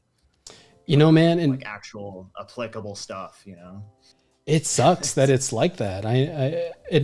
You know, it's something where it's like, you know, I'm glad that it's helpful, but that what I said is helpful, but it shouldn't be like that. That, oh yeah, you know, you finally got it, like in this random online course that you took, than freaking university that you're supposed to get this at, you know. But I agree. And I think that's the unfortunate part. A lot of universities, there's a couple here and there, right? And like, you know, there's a couple that are like, oh yeah, they have some good teachers or professors to really kind of get people to, you know, learn what they need to learn. But more often than not, it's kind of filled with teachers that don't actually work in our industry. And even like art schools that you would think that are like, oh yeah, they're super like prestigious, half of them like are making shit up, dude. Like, it's crazy because I'll hear some of this, because, you know, just getting students and stuff like that, they're like, oh yeah, I learned this thing, and I'm like, dude, don't do that. That's not how we do these things at all. Just because it doesn't it's either one, out of date, or two, it just doesn't work anymore because of, you know, new technologies, or no one hires for those reasons, you know. But that's why it's so important to, for one, have a community, right? I think a big reason why I started like this Discord is because a lot of people are in situations like that. They don't know what, I guess they don't know what they don't know, right? And if you can have a bunch of people around you, at the very least, there's someone to be like, oh yeah, this is what I learned over here. This is what I did at this place. And it can be a very, I don't know, eye-opening experience just to hear another student say some of those things. You know what I'm saying? 100%, man. So, no, I was just wanted to say it's real hearing what you guys are saying. Yeah. Like a different plate, basically. You know, it's funny. Like, I think the reason I like it, so the last live streams that we had, I really enjoyed it because it was just like this, right? We got, you know, however many people from wherever. You know, obviously all you guys are my students from previous things, but a lot of you don't know each other. And something that happens is you're kind of like, I don't like you guys, everyone knows me at the very least, and you'll kind of tell me a story about, you know, this and that or whatever.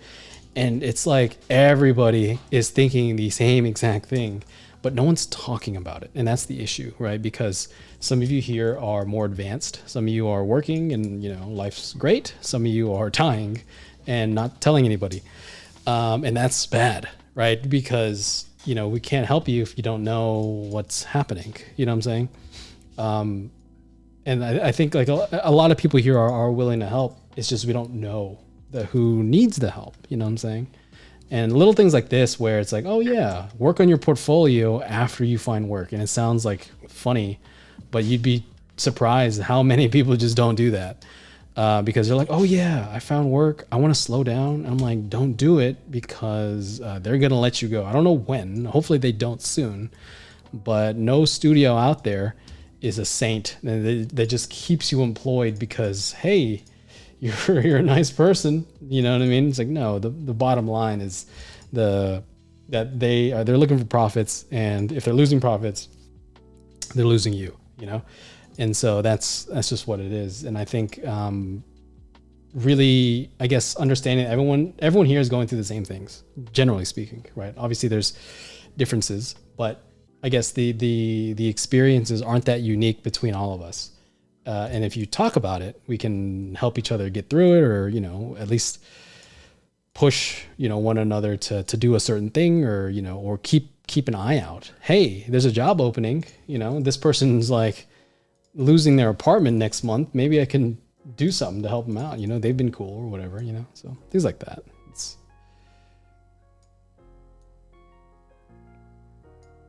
For sure. It's like I'm lucky enough to like not have any financial troubles. Like I can't even imagine how bad it would be if that was the case right now, at least.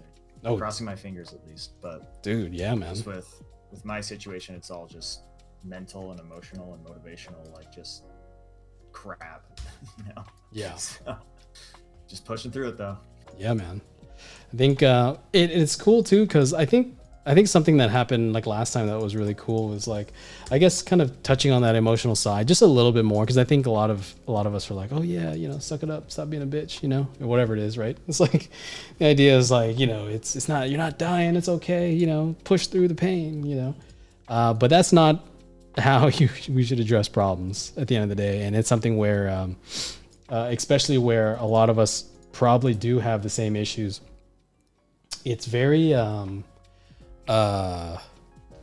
it's very nice knowing that somebody else, either one, I guess, kind of knows what you're going through, or two, can at the very least relate, right? And it's I think for me, like a big thing, the big thing that I like about this group, or a group like this, is that, you know, if you share these things, you'll more often than not find somebody that has either gone through it and successfully, you know, got out of it, or is a little bit farther than you, right? That's really the most important thing. They're just a little bit further in the process than you are. And that's kind of, I think, the beauty of something like this, where, you know, hey, I don't, you know, we haven't met, but I'm just, you know, I've been doing this for a couple of years. This is how I got through it, you know, and I think things like that are so useful. It's everything. I know for me, whenever I was in school, you know, we had a lot of that where we were just talking with a little, like, people that were, I don't know, a year or two more advanced, and they kind of help you through your issues just a little bit faster, you know, like whether it's like personal, mental, or even like art based. There's that, I don't know, it's nice to kind of have somebody that kind of knows the path, you know? Exactly.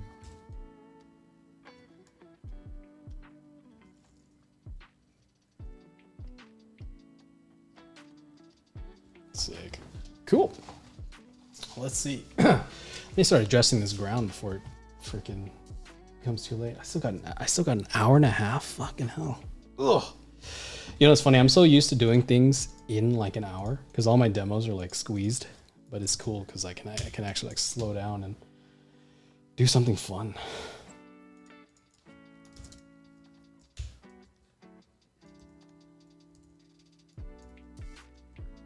Hey, Kenny. What's up, dude? Have you ever like have those kind of situations feel you're not to do it? Sorry, you're breaking up. Can you repeat that? My bad. So You're breaking up pretty bad. You might want to type that if you can. That or change your mic, because I can't. It's like really breaking up. Sorry, Dewey. It's not me. It's you. At least I don't think it's me.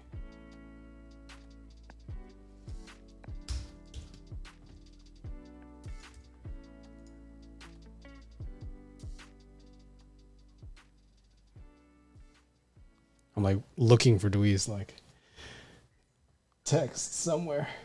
Voice text? Type in there? No. Is it going in the stream? Just tell me if you drop it and I don't see it, Dewey.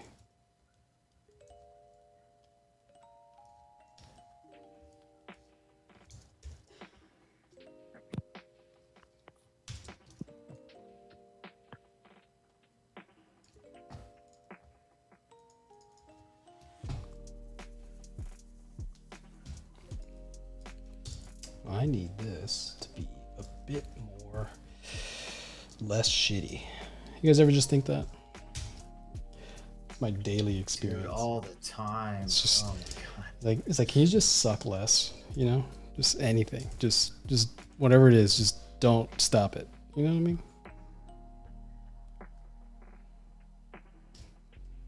Yeah, every single day. Every single day. Every single day.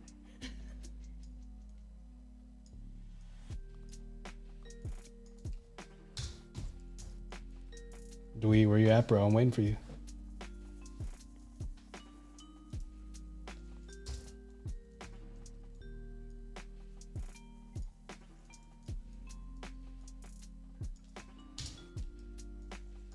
Is that a road? That looks dumb.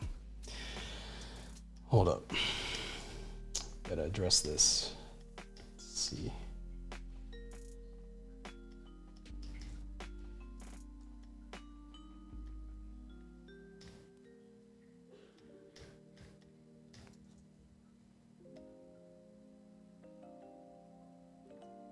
I want that greater. That's what I want. There you go. So saying, do you have any moments when you think that you're not ready for something, but you have to do it anyway because you have no choice? Dude, that's the life experience, man. You know, like, you know, when you find, like, when you get work, right? It's never like, yeah, I'm 100% ready for this. You know what I mean? I've been born ready. You know, it doesn't happen like that. You know what I'm saying? Like, it's always like, yeah, I've never done that in my life, but I'll take the job. You know what I mean? And you just figure it out. That's kind of why it's so important for me for your foundations just to be rock solid, right? It's like, you know, because sometimes you can't model your way out of it. Sometimes you can't photo bash your way out of it. And if you can draw, generally speaking, you'll probably be fine. Well, once it comes down to, you know, whatever it is that you have to do. But the understanding is, like, you know, you have to remember what the core foundations of what you're doing is, right? Just like design, graphic read, you know, form language, you know, the ability to, you know, convey perspective, this and that, you know what I mean? It's all these basic things. And if you understand those rule sets, you should be fine on an art level, right? Like, that's just painting. Cause sometimes it's like, hey, you want to be an art director, you know what I mean? Cause it's never like, cause, you know, you have to not be an art director first to then be an art director, right? You know, every art director was not an art director at some point. And so it really does come down to, you just have to understand that, hey, I'm going to have to learn this on the job, right? I'm going to have to figure this out because that's how it works, you know? But the things to understand is you have to understand what the core concept of what it is that you are tasked to do, right? Understand that, you know, if you want to be an effective art lead or art director, right? It's, you know, what skills do they need to be successful at their job, right? It's usually, spoiler alert for everybody here, it's not drawing ability, right? Your art directors tend to be better artists just because they've probably been doing it longer than you. But more often than not, it's not because they can move their hand better than you can.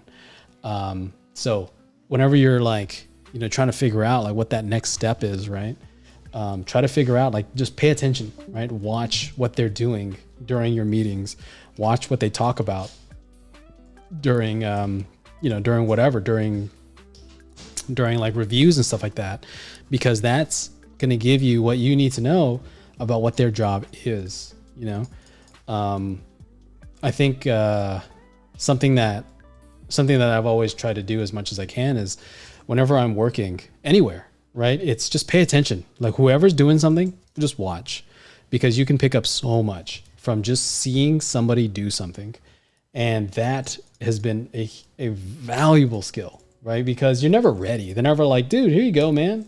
Looks like you took art director class 101. So you should know how to do this by now, right? And it's like, no, man, that class doesn't exist. And so what are you going to do? More often than not, it's you just mimic your old art directors. That's what I did, right? I was like, hey, I don't know how to lead somebody. Cool. Let me think back to when I was led by somebody. What the hell did they do? You know, and then you become I guess an amalgamation of the different lead / art directors that you've had in your life, some good, some bad. And that's really is kind of how you start being ready for those types of things. You know what I'm saying?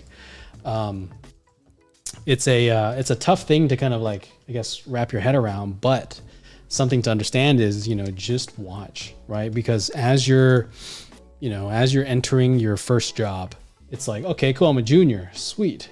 Don't just do junior things all day. That's dumb. You know, like start figuring out like, hey, what's the next rung, right? How does the system work?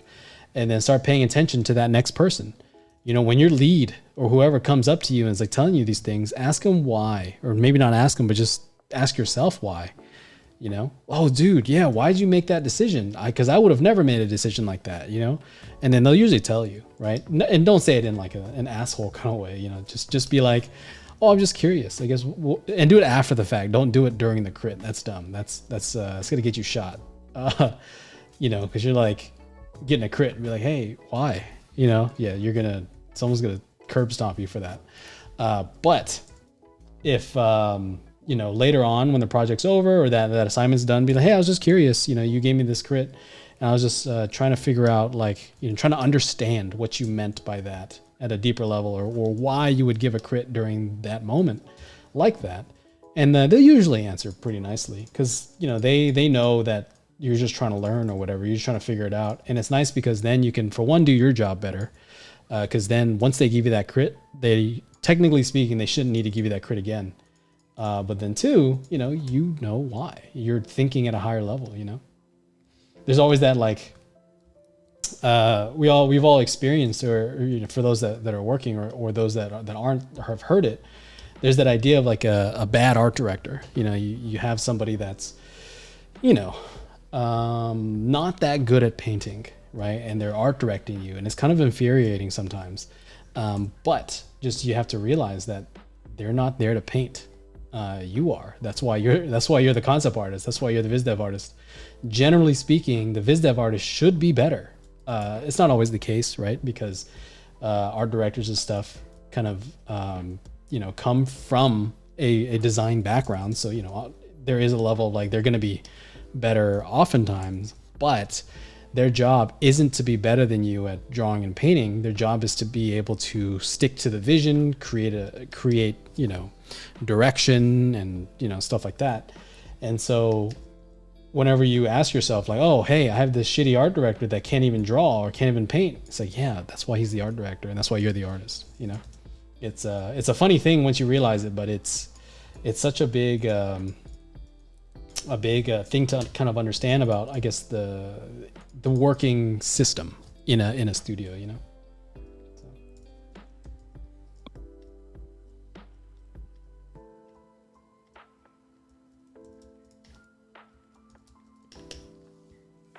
All right.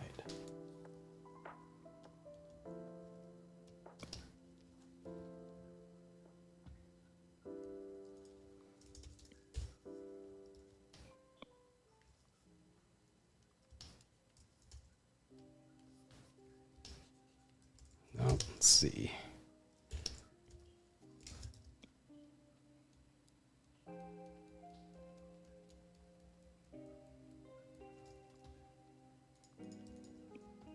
Yeah, great question so far, guys. This is dope. It's always it's fun because, like, I think for me, I you know, it's really hard to like come up with things to talk about sometimes because these aren't issues that I've ran into in a long time, right? Not that a long time, I don't say it like that, but like it is something where it's like I do forget that was an issue at one point, And it's something that I think for me is super cool, because once I start hearing that again, I'm like, oh yeah, that was a thing. And it's a cool like wake up call. So definitely, like, if you guys have, for anybody else, don't feel shy. Just ask. There's like, if you have a stupid question, I would love to hear it.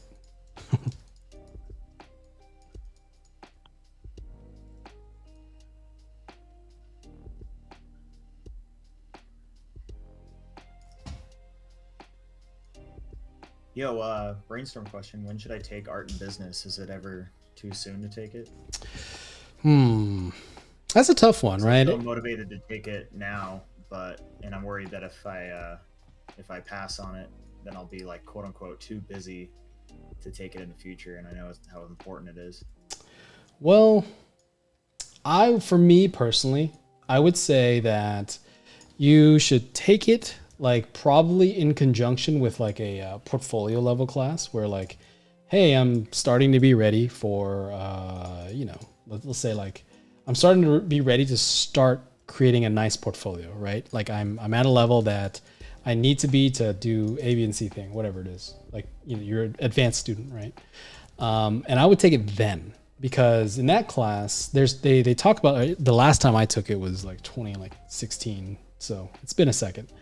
But they talk about things that might not be relevant to you quite yet if you're like a beginner/intermediate level student, right? Because it's business. It's you don't have a business. You're trying to get good enough to find work, and now you're talking about running a business, or at the very least understanding these concepts, right? So a lot of it might go over your head. So it's not a pressing class to where in the beginning you need to take it. But it is something that eventually you should take, just because it's something that, everybody kind of needs to, I guess, understand what some of these things are, basic tax structure, or, how to freelance and this and that, like just basic kind of things that we just don't just know when we're born, you know what I'm saying? So, but it's not something you need to take immediately. It is important, just not like tomorrow important. You know what I'm saying? Yeah, and I'm sure the information's constantly being updated, right? Like, yeah, and I think if I'm not mistaken, it changes. I think every class is like slightly different according to whatever thing that's or the composition of students as well. Like I think because I think my class we were able to like change what he talked about. Like he asked us like, hey, would you rather talk about this like thing? live syllabus. Yeah, exactly. It was different because he'll ask you what you want to talk about. You know what I'm saying? So yeah. But yeah, that's it has been a second since I've taken it, so I could be 1,000% wrong on all of that. Sure. Maybe I will save it when I'm like closer to graduating, considering I don't bail Yeah. in like a term or two. No, that makes actually a lot of sense.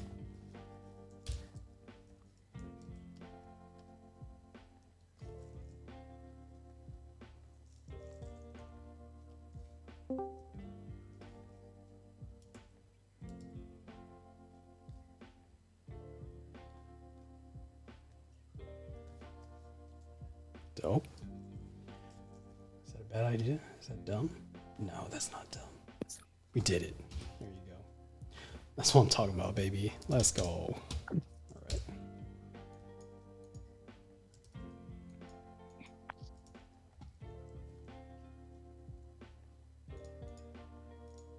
All right. Hey Kenny, this is Peggy. I have a questions I want to ask too. What's up, Peggy? Yeah. Hello guys. Yeah.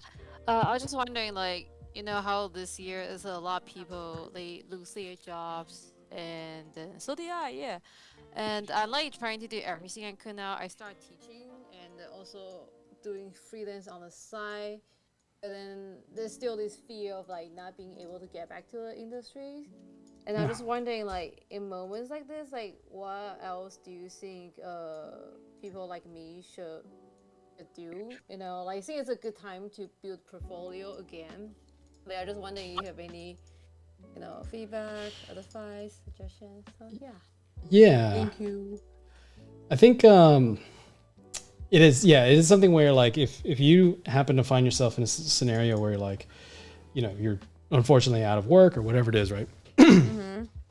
What I usually recommend doing is, for one, beefing up your portfolio, right? Start because you're going to be applying regardless, right? You're applying to whatever you see, which is great. But just treat it like you're still at work, right? Wake up, same time, do your 8 hours, whatever it is, but like kind of make it so that you are creating new work with the new skills that you have, right? Because like I don't know if you were here earlier, but I was saying that whenever students get their first job and then they're either done with their contract or get let go, whatever it is, there's a level of like, well, you don't have anything new, so you want to kind of create new things that are relevant to, for one, either the times, or two, the new skills that you have. But a big thing as well is, the people that you are unemployed with, or the people that you working with, right? Stay in touch. Like, go get lunch with them. Go say hi. Make sure that not in a connection kind of way. I mean, hopefully they're friends, but it's something where it's like, I told a friend of mine earlier, I was like, just go have lunch with somebody. Just fucking, just go, just talk, right? Because people don't know that you're unemployed, because technically speaking, the last time I talked to you, you were working. So I didn't know that until just now, So that's really what it's about, right? It really is make sure that people, I guess, kind of know that. And, you don't want to be like, sending SOS calls on social media. I mean, you can. I mean, I'm not saying don't, but it is something where it's like, you want people to know, but you don't want people to like feel that you're like, dying. You know what I mean? So, but yeah, it's a lot of that. It's stay in touch and keep doing work, because, and you have to understand too, there's hiring seasons, right? Like, for everybody that doesn't know, right, there's a hiring season, right? Generally speaking, every year there's like ups and downs in terms of like when people, get pulled on for work and stuff like that. So for animation and stuff like that, it's different from games, different from theme park / illustration, whatever. And so usually the end of the year, on a end of the fiscal year, right, studios need to finish something to either show to the showrunners, show to the investors, if it's a game, whatever it is, there's a product. Like we make products at the end of the day. So understand that. And by the end of the year, they need something. So what does that mean? Usually by September, they're looking to hire people to help them finish, because they're all in a mad dash. So, make sure that, hey, you're available, and people know that, because a lot of people are hiring.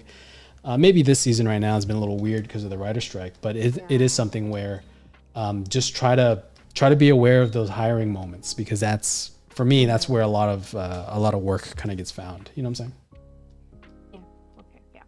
Thank you. Yeah. Oh, but I do also, I don't know, I can stop, but I do notice right now, at least for like a lot of TV shows, they start finding artists from outside of the US, and I just kind of have this concern, like I'm not sure if it's gonna still be like that even after the strike, or it will change back to how it used to be. I don't know. Yeah. Well, that's like one of my questions. Yeah. I will say, I don't think it's going to go back to the way it used to be. It's not, because if you find an artist outside the US, they're probably cheaper than artists inside the US. So that's why they're doing it, right? Because, sweatshop labor. So it is something where it definitely, it's something that we have to compete with at the end of the day. But something that to understand is studios that do that, generally speaking, they're not, you kind of don't want to work there, to be completely honest, right? Because their product's probably not that good. Because the issue that I've found with a lot of overseas vendors, because I've worked with a couple different vendors, is that their painting ability tends to be pretty good, right? They can paint like really well. Like I was working at a mobile game studio before. We outsourced to China, and the painting was okay, right? It wasn't, it wasn't mind blowing, but it got the job done. But the thinking wasn't there, right? There wasn't a lot of concepting, right? And what you want to do is you want to kind of look at the landscape and be like, okay, so what can they do and what can't they do, right? And you kind of want to place yourself in between that, where it's like, you're making yourself valuable because you know what they can offer and what they can't. I don't know if you've worked with a vendor studio before, but oftentimes they're usually just known for their. Almost did. You almost did, right? Yeah. And I so almost did. it's something where oftentimes it's a lot of like, they're pretty good at painting, but their design sense isn't really that strong. You know what I mean? Mm-hmm. Yeah, it does make me realize how it's getting more important about like the thinking part, the thinking part, and then the people, like the soft skill, like how to deal with people. Oh yeah. Getting more and more important these days. Yeah. I think it's something where now you're probably developing as an artist to realize that is the important thing that you should be working on, right? Something that exactly. Something that happens is, you start realizing how important it is to communicate, be able to communicate either visually or verbally, right? And as an artist, that's what we do, right? For everybody here, everybody watching, right? If you want to be a lead, if you want to be somebody that's in a higher position, don't work on your drawing and painting skills as much as your communication skills, right? Can you convey ideas? Can you set people up for success? Can you tell somebody how to do something, right? And, that extends to like your idea thought process. Because, you talk to somebody and they're like, they'll explain an idea and you're like, what the fuck did you just tell me? You know what I mean? Yeah. Like I'll do that sometimes in class where I'm like, oh yeah, I had this idea, and then blah, blah, blah. And they're looking at you with that blank stare. That's one communicating. Two, your ability to communicate in the same language, right? Because oftentimes you have artists that are, foreign and this and that. And it's, it's fine that you can't speak the language or whatever, because we're here to do art. But at the end of the day, if you want to be able to, I guess, really art direct a team, you have to communicate in the dominant language. Generally speaking, that's English in most studios. So it's like you have to learn how to talk to people, right? And not even just that, but just whenever you're, a lead to somebody and you give someone feedback, they have to be able to take it. You can't just say, hey man, your shit sucks, fix it. That it doesn't work that way, and being able to communicate like, hey, A, B, and C thing needs to be fixed for, A, B, and C reason. And that's, what you have to be able to say without destroying their confidence, because some people are like, oh yeah, I just say it how it is. And I'm like, no, you're just an asshole. And you know what I mean? And you're not trying to fix it, Yeah, I think that's a good thing about teaching, because like then you start learning how to form what you think in actual words and to let people understand what's going on. Oh yeah. Like it's the same. Like I find like whenever I'm teaching, it's the same thing, right? Whenever I'm talking to, like let's say an artist, like a professional artist, the same way I communicate there is the same way I communicate to people in my class, right? It's, we're trying to fix A, B, and C thing. We're trying to do whatever it is we need to do. And, it's something where it's an art to be able to crit somebody, because oftentimes, it's like, oh, I just said it the way it was. But if they don't listen to you, if they don't take the feedback well, and, then it's not really their fault. It's kind of yours, because you're not communicating effectively, Yeah. So where are you teaching at? Oh no, right now I'm like teaching mostly like elementary and middle school kids. Dude. In like a local studio, which is like pretty hard actually. It's a hard job, but it's rewarding too. But sometimes kids are little assholes. Yeah. Nice. That's cool though. I mean, yeah, that's hard. I think for me, like handling with kids is difficult. Yeah, and also parents are very scary, especially Bay Area parents. Yeah, you know how they be. Yeah. Yeah, Alex, your mic's going off, buddy. Yeah, I was saying, welcome to the world of teaching. Oh, nice. It's my wife's a teacher, and I hear daily stories, hourly updates. She's getting out of the office. Just dealt with. Yeah, it's like I can't even imagine. Like for me, you know, I handle adults, right? And if I'm tired of your shit, I just won't say anything. It's just kind of like, good luck, guys. But like, I can't imagine handling kids like that. That's terrible. Yeah, I do summer classes for teens, and it gets crazy sometimes, but it is a lot of reward and fun at the same time. Yeah. Hello. Yo. Sorry to make you repeat any information, but I was just wondering if you wouldn't mind, I don't know.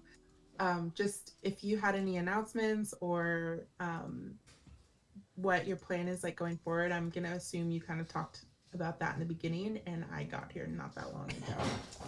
Yeah, no, I really happy live streams are back.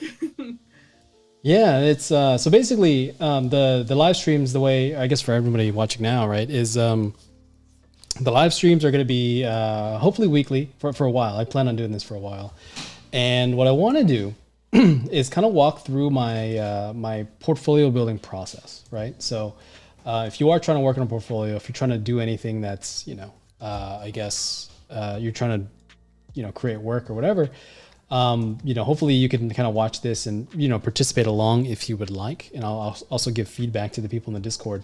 So definitely I'll announce more as we get closer to that time. But for now, it's, you know, the idea would be, you know, I'm going to be not this week, but starting probably next week or the week after, creating a portfolio project to kind of follow along with and show how I would go from as a professional from, you know, basically a script or something verbal into, you know, the whatever project that I need to do, right?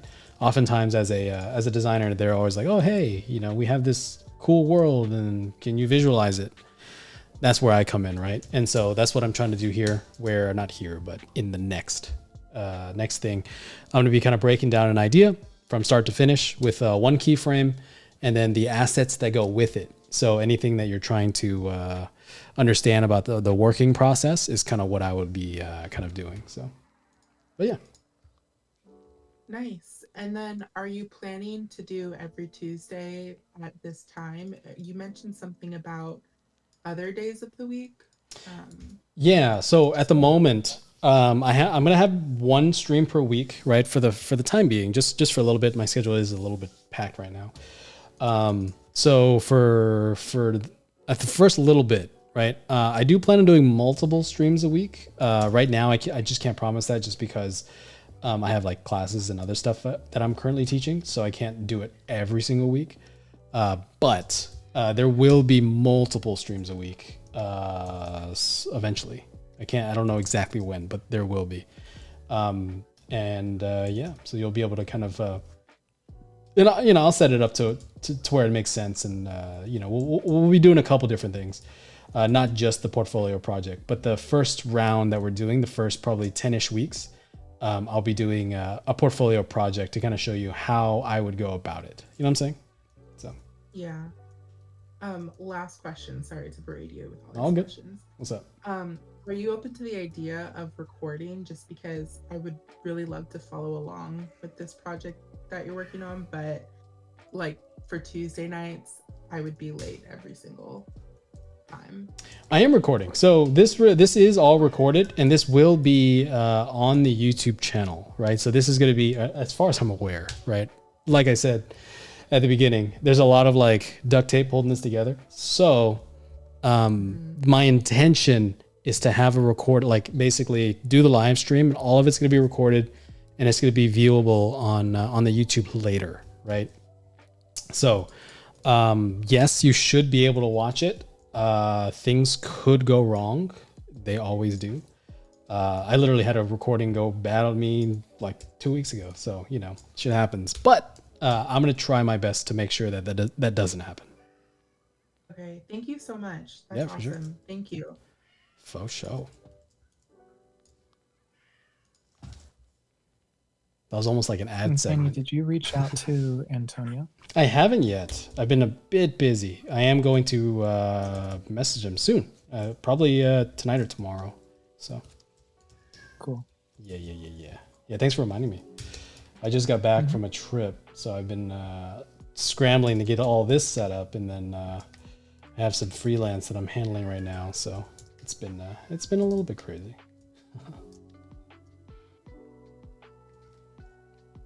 I'll leave all that. This piece that you're working on now, I'm assuming you started it like at the beginning of this live stream, so this is like your current progress. Mm-hmm. Yeah. So basically, I just kind of put together some references. Yeah, I kind of show you where I'm at with this. I have some references, and the left one is a movie color key that I'm kind of referencing colors from. It's not quite the same anymore.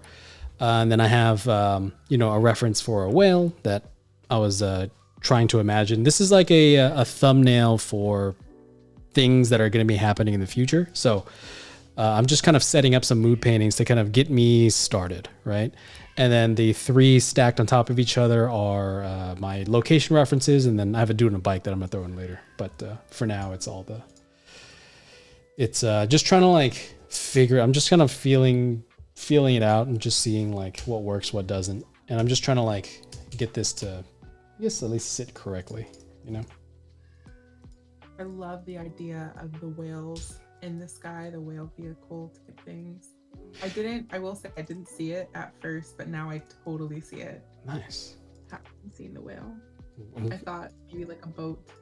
It is. I mean, it's gonna be a boat, right? It's the whole point. It's like an airship type of thing, but it's like better. It's like shaped like a whale. You know what I'm saying? Yeah. No, I like it. Sick.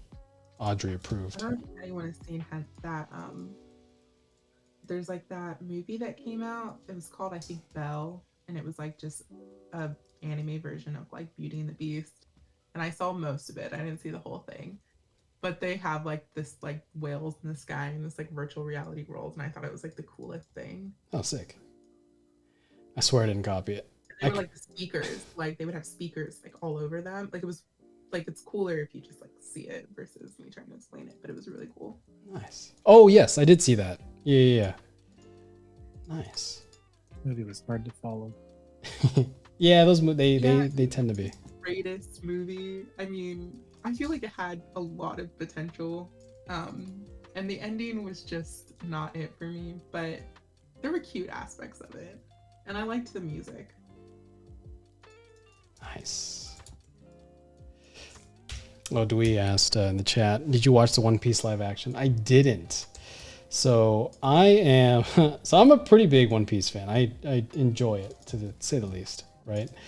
You know, a little too much. But I didn't watch it because I just don't believe in it. You know what I mean? I didn't feel like they needed to do a live action, and I kind of hate the live action movement that's happening, where it's like, hey, let's make everything a live action, and I'm like, why? The anime is pretty good, you know what I mean? So I didn't watch it. I probably should, right? You know, it's hard to hate something you hadn't seen it, but I'm kind of like, you know, I think I'm good without. I have heard a lot of good things about it, which is cool, which is great. But I'm kind of like, you know, I think, I don't know, am I missing, you know, the story? I don't, you know what I mean?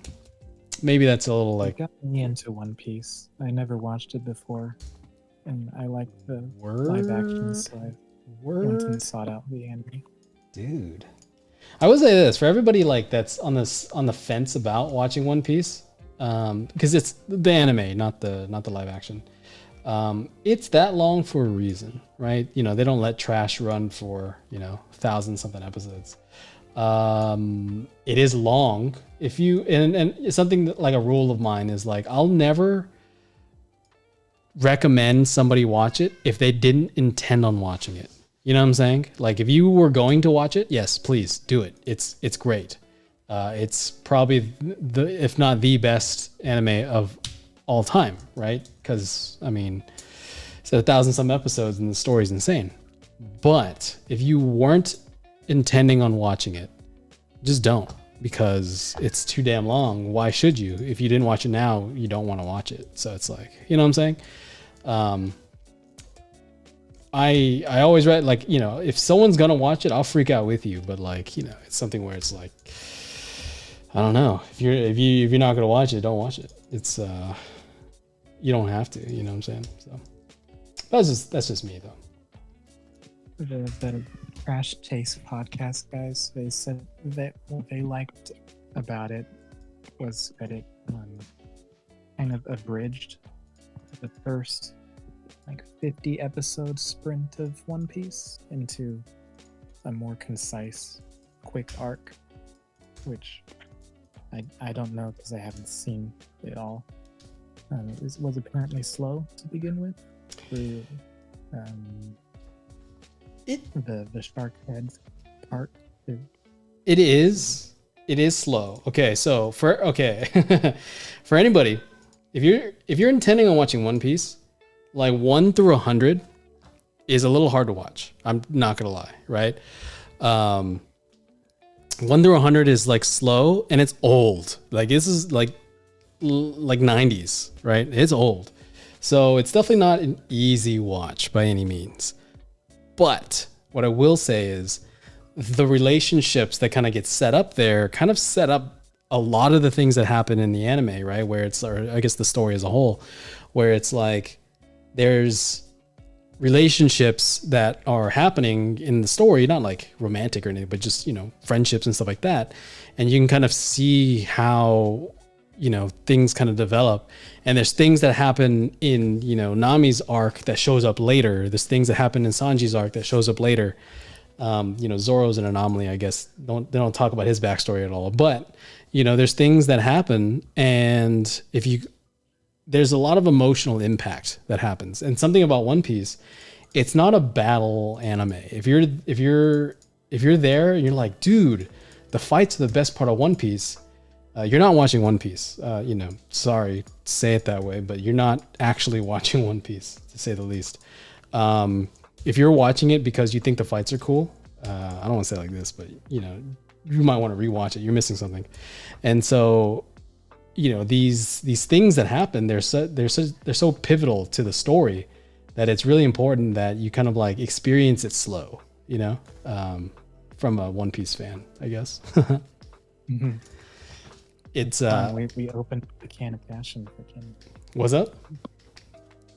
And Dewey ended up opening up a whole can of passion. Oh, dude, man! Like I've been watching this since 7th grade.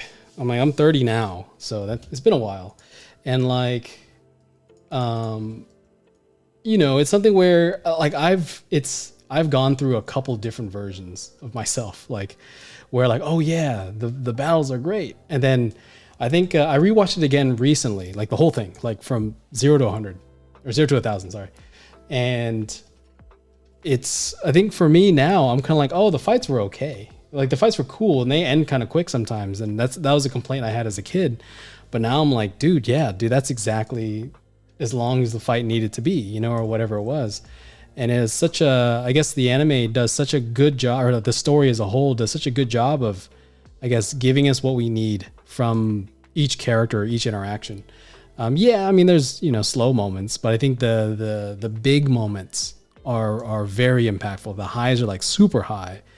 And then, you know, there's filler and slow shit all the time, you know, because it's 1,000 episodes, they have to, but you know, it's, I don't know.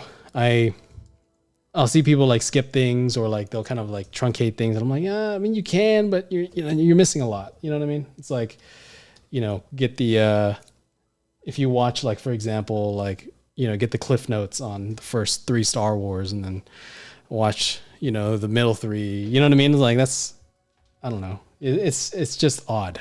You know what I mean? But that's just me. I've enjoyed it. I think I'm at like episode 80. They've gotten to the grand line.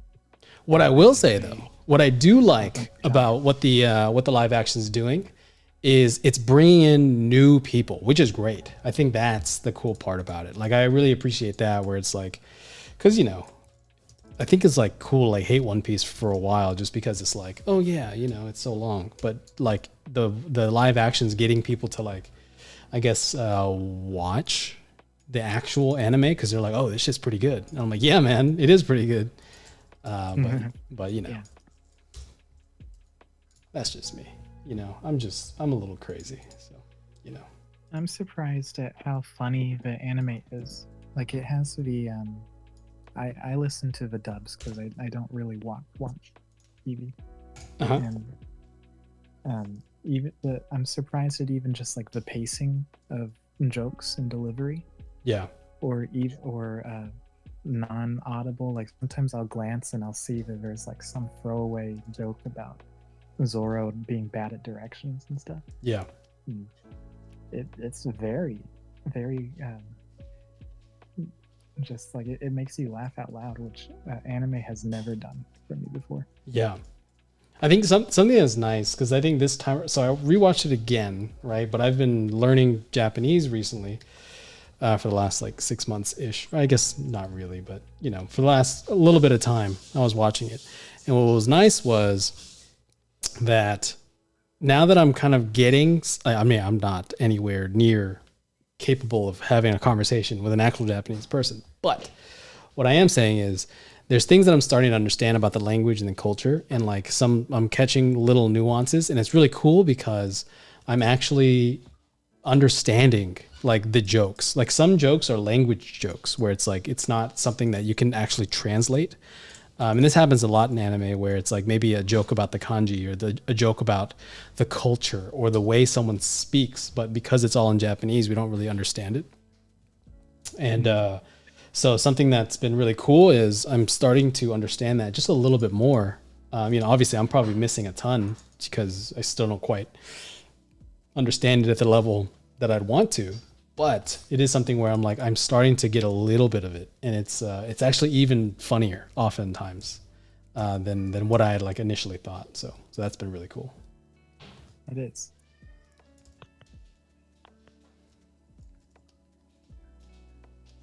I think because I'm talking, my cat's like freaking out. He's like, dude, why is Dad talking so much?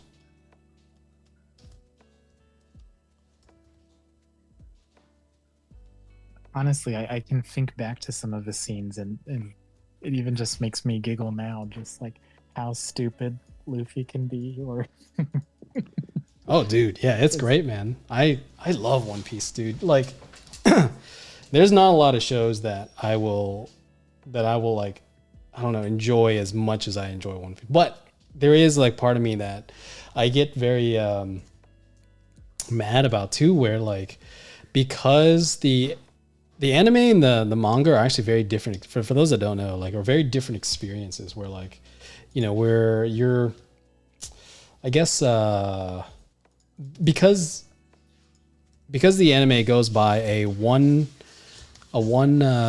chapter per episode, or you know, they basically don't exceed one chapter per episode.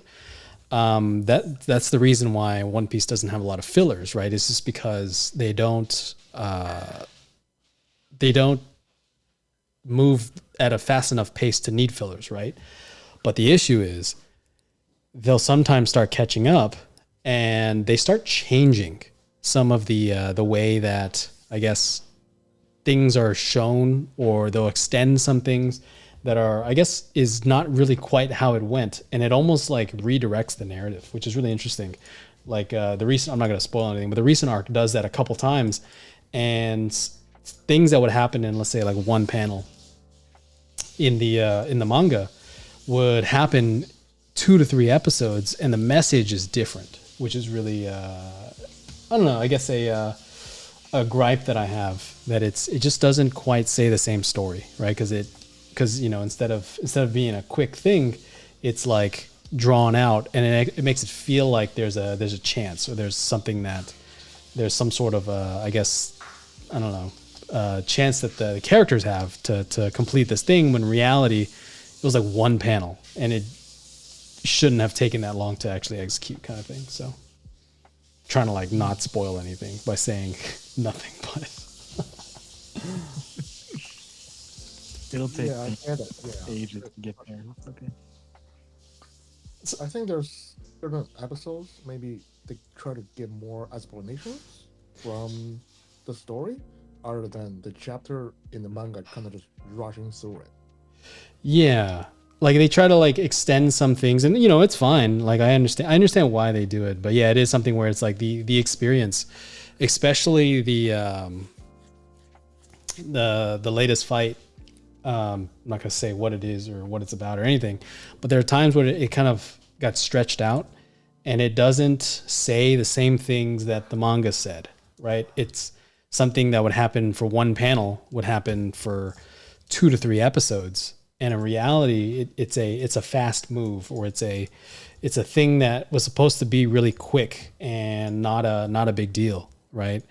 But they kind of elongate it for, you know, whatever reason, and it kind of creates a experience that isn't the same, right? Because I read and watch, so it's interesting to see the dynamic. So if you're like truly hardcore about it, the manga is like the way to experience it, because that's the way that it's intended to be talked about, right? Or intended to be experienced.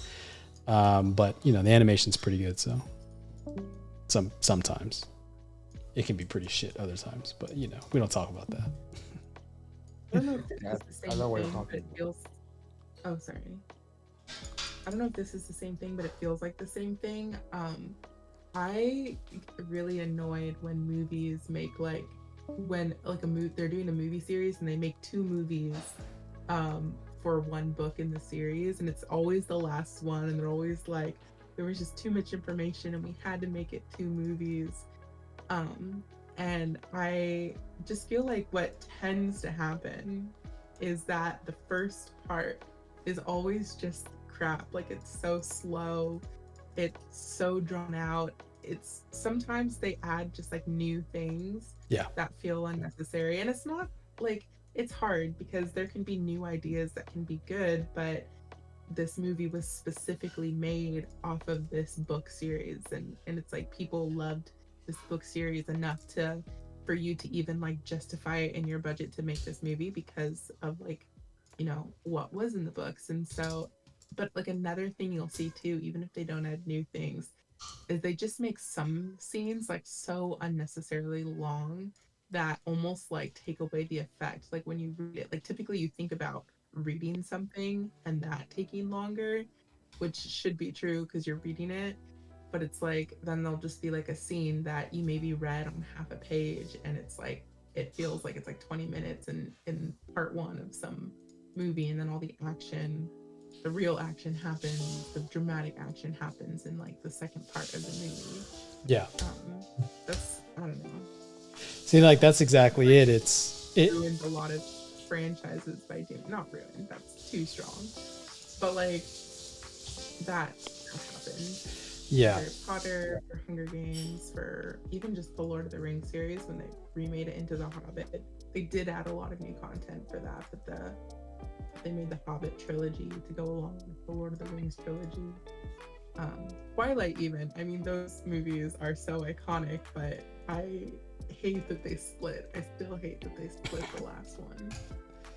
Yeah, and it's something where it's like, I think for me, it oftentimes it can like kind of, I don't know, like hurt the original intention behind some of the key scenes, right? You know, I understand why they do it. They need to extend runtime for, you know, whatever godforsaken reason, but it is something where it's like they do it for a reason, and it sucks because oftentimes there's intentions that are missed with some of that, where like, you know, you don't even register something that happened in the last movie. Maybe you didn't even see the last movie, you know, and it's something that I don't know, can be very I guess as a fan hard to watch, just because it's not how it was intended to kind of go, you know. But we'll stop complaining about that. We've been on that for a second.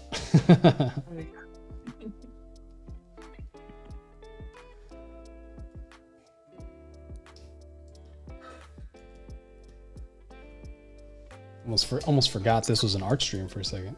My God. Sorry, someone's gonna say something. No, I was just gonna say sorry. I think it's so easy to get so heated over Oh yeah. topics what we love. Especially when you're a fan. Dude, it's too easy. All right, let's see.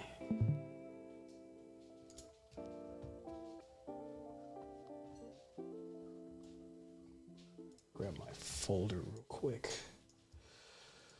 Let's see what I had here. That's right. Here you go. I don't know if I like this floor. I'm about to freaking destroy that. Let's see. Hold up.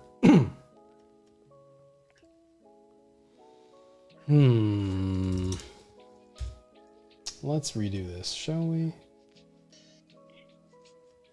It's fun because, like, I think something cool that happens, especially in streams versus a class, because in a stream, I'm definitely less planned, I guess. I mean, there's a plan that's happening, but I am just kind of like, there's no expectation for me to actually finish this, right? Or at least if you came with that expectation, don't. But there's a level of like, I am, I guess, not 100% trying to show you guys something, right? I am showing you something, but there is a level of like, I'm just kind of going, right? And this happens all the time and normally, but in a setting like this, you know, it's cool because you actually get to see it versus like, you know, when I'm just working on my own, like I'll stumble for a couple hours sometimes just because I don't know exactly how to solve a certain thing or whatever it is, but it's cool because, you know, we get the time to address it. But in a class, you know, I have an hour and a half or an hour sometimes to tell whatever story that I need to tell, right? And I think it kind of sucks because you don't get to see me stumble, right? Not that I'm not struggling, but it is something where everything's kind of like either a demo I've either done before or a demo that is really hard for me to stumble on. And something that you'd never see me do is troubleshoot. You know, like I'm not like, I guess, problem solving in the middle of it like I would be in naturally. You know what I'm saying? So, like right now, I kind of feel like for one, it's a little stale. Like I guess it's kind of flat in this foreground area. So what I'm trying to do is introduce something that feels like I can, you know, create. I don't know, just something that can give this a little more depth, a little more. I don't know, something a little more dynamic. Layers, maybe. And this is like me just figuring it out because I don't even know how it's gonna go.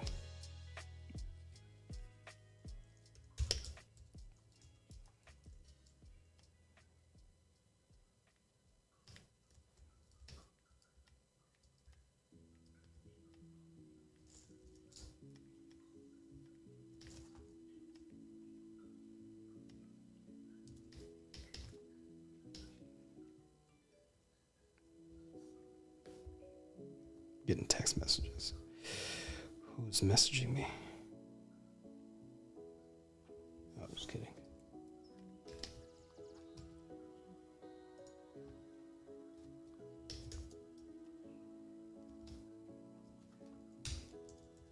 I should go depth. So something that I was initially planning on doing, something I ran into, right? I'll kind of break this down real quick. Because I'm half paying attention, right? Things kind of get like, I don't know, kind of messed up sometimes. So what's happening here is the initial plan was have a scene that kind of went from left to right, right? And I was going to have the guy kind of biking across this road going, oopsies, not like that. Jesus. I was going to have them kind of biking this way and then have these things going that way. And it's very left to right kind of scene, right? And then through the ground is where I was going to have my depth, but I kind of felt like it was still too flat. I still need to kind of like introduce things to make that better. But I didn't really like it, right? Because I was like fighting it and it didn't really look that good. It only felt good whenever the ground plane had a lot of Z depth things in it because everything else was kind of flat. And so now what I'm doing here is I'm trying to introduce some more like foreground / mid-ground like hills.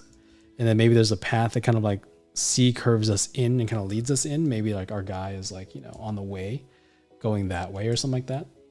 But the whole idea is instead of going from left to right like I initially planned, I'm going to have him go this way just to kind of give us that depth and pull us into the scene. Because the focus is still there. We're still looking at this thing, right? It's backlit, it's dark over light, and it's kind of like silhouetted really cleanly, or, you know, generally cleanly. But it is something where I'm trying to, I guess, figure out how these pieces kind of work together to still, for one, maintain the same story, but two, you know, make it make sense and make it better. You know what I'm saying? So,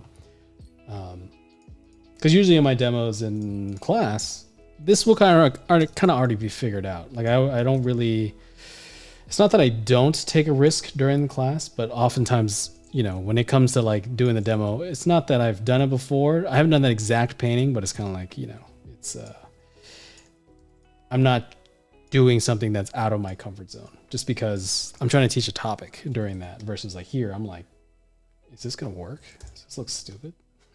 So.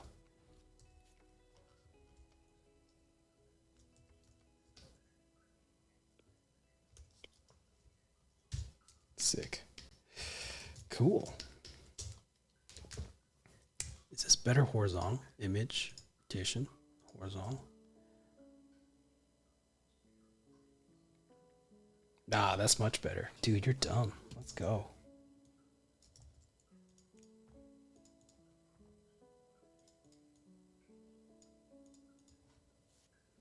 Shit, what is that?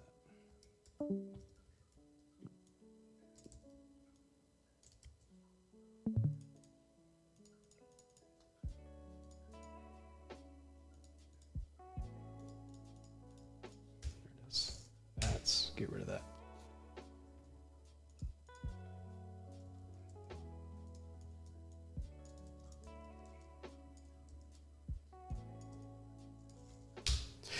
Dude, do you know how long it's been since I've flipped a canvas horizontal? I never do that. I know I should too. I think something that you always learn, like in class, you know, most classes like, oh yeah, flip it horizontal a lot. Like dude, I don't remember the last time I've done that professionally. Just, I don't know. I just don't ever do it. I don't know why. Probably should. That's probably why I'm average.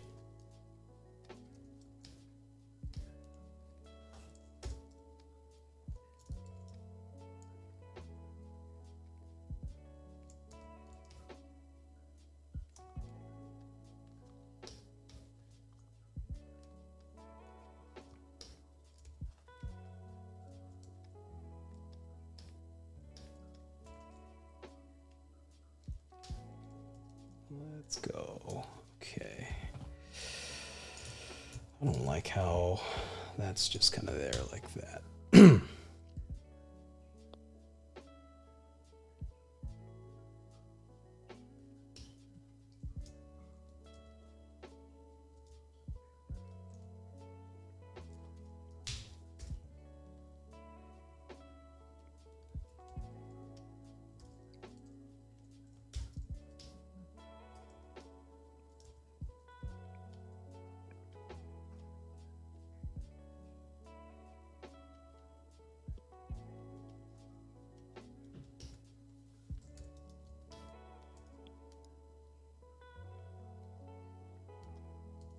Oh, for I guess in the comments. Sorry, these get distracted with this painting. John C. Yeah, these will be accessible later, so they should pop up sometime after the stream, if I'm not mistaken. I still need to figure that out in terms of like when it does that, but yes, they should be. So you can watch them whenever you like, if they pop up. Shit, if they don't, then we got to figure that out. But that's what this first kind of stream's about. So if there are issues, you know, I am sorry about that. You know, as we're trying to figure this out, hopefully it looks like everything's working, right? It looks like people in the Discord are discording, people on YouTube are YouTubing. So, you know, we're able to kind of hear and see things pretty effectively. And this painting is kind of like going to be a thumbnail for a bigger project that I want to do. So, you know, hopefully you won't be missing too much, but yes, the intention is to later on have this all be, you know, something. So, yeah.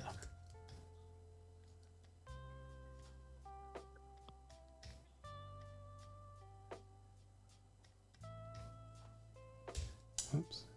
what's going on here? My goodness. That's cool.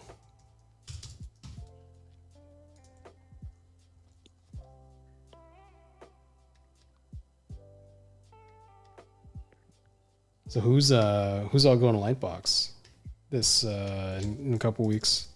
I think a lot of you guys here are, right? I'm going. Nice. Only for one day though. Which day are you going? I'm only going for Saturday, so. Yeah, me too. Saturday. Nice. It also happened to be the most expensive. Oh yeah, that's right. They know. So they they raised the price, and I was like, why? It is funny, like it kind of happens. Like it's always. I do feel like the Lightbox is a little like a little pricey for like students. I was like, oh, because I was looking at, it, I was like, God damn, $75 or whatever it was, per day. You know, I was like, dude, that's a lot of money for basically people that don't have money. You know, I mean, I'm not saying it needs to be free because I get it, but you know what I'm saying? I think the pricing for last year was pretty reasonable, but yeah, this year was kind of like, I never paid for a Lightbox entry because I've been tabling I mean, I paid the tabling price, but I never paid the entry price, so I don't exactly know. I guess how much entry was last year. So last year was like $50 for all 3 days. That's not bad. 50 for all 3? No, 50 for each day. Each but day, then okay. So a lot of people just buy a 3-day pass for like $150. Ah, okay. Yeah. I feel you.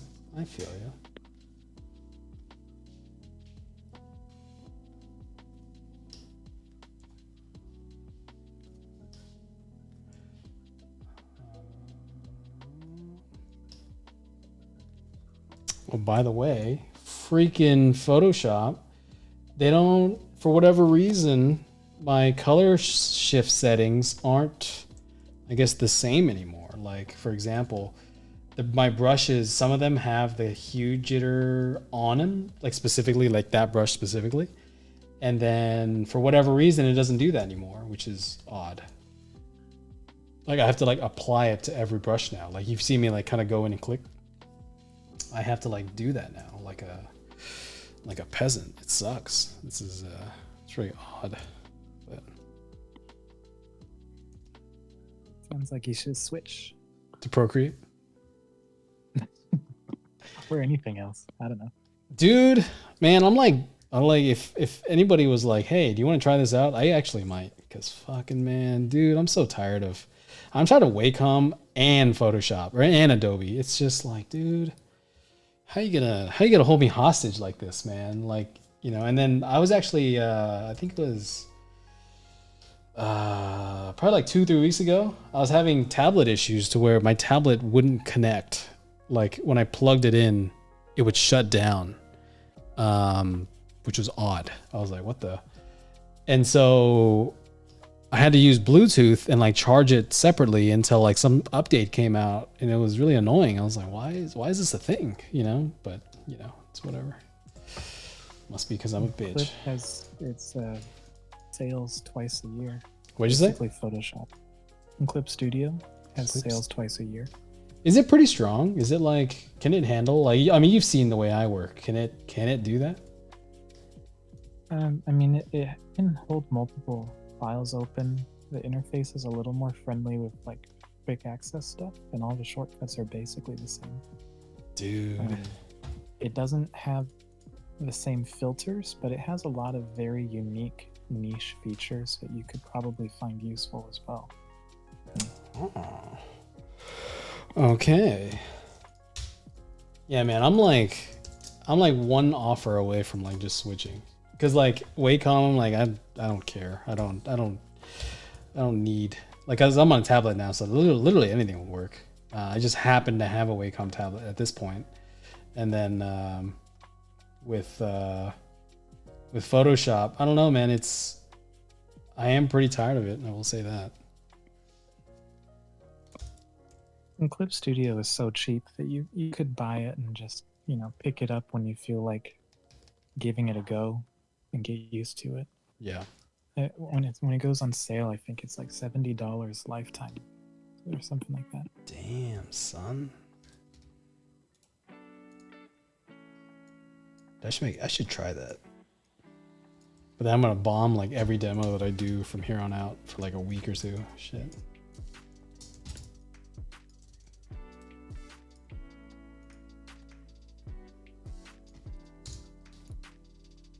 I was thinking about it. I was like, dude, I could like switch and do things. And I was like, because I teach a lot of classes, I'm like, I do like 6 demos a week. So I'm like, could I handle that? Could I handle bombing for? I have to like do it during my off periods.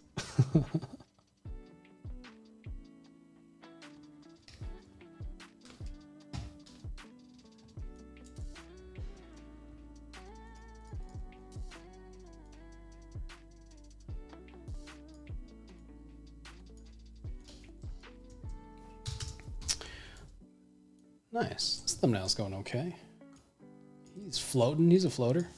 I think something. So what I'm gonna do? What'd you say? I was still talking about Clip. You can go. I'm sorry. No. Go ahead. Go ahead. I was just gonna say that the language is different enough, and the way it like labels things or how it handles color dynamic brush settings and stuff, but it will throw you off for a while.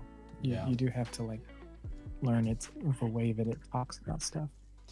Yeah, like learn how it processes and stuff like that. Like just its logic, like the way they go about things, right? Yeah. But the interface is pretty similar. It's just weird wording or things are slightly different locations for very small things. Yeah. I had to do that with like switching to Mac. It was a lot of like, because I was a hardcore Windows user for a while, and then every studio kept giving me a Mac because that's what they work with, and I was like, fuck it, I'll just switch. And when I did, it was nice because I guess like once I changed my idea behind it of like the question always was like, oh hey, Windows can do this, why can't Mac do this? But in reality it can, it just doesn't do it the same exact way. And like after I kind of switched that language of like why can't it to how does it, right? Like how does, like, well, just look it up. Like how do you, I don't know, like full screen a window, which is a weird thing to say for a computer, but Macs don't do it the same way, and it can be very frustrating if you're used to like doing hotkeys to expand and set your windows like halfway and stuff like that. But it can do it. It's just different, But yeah, I imagine it's the same way.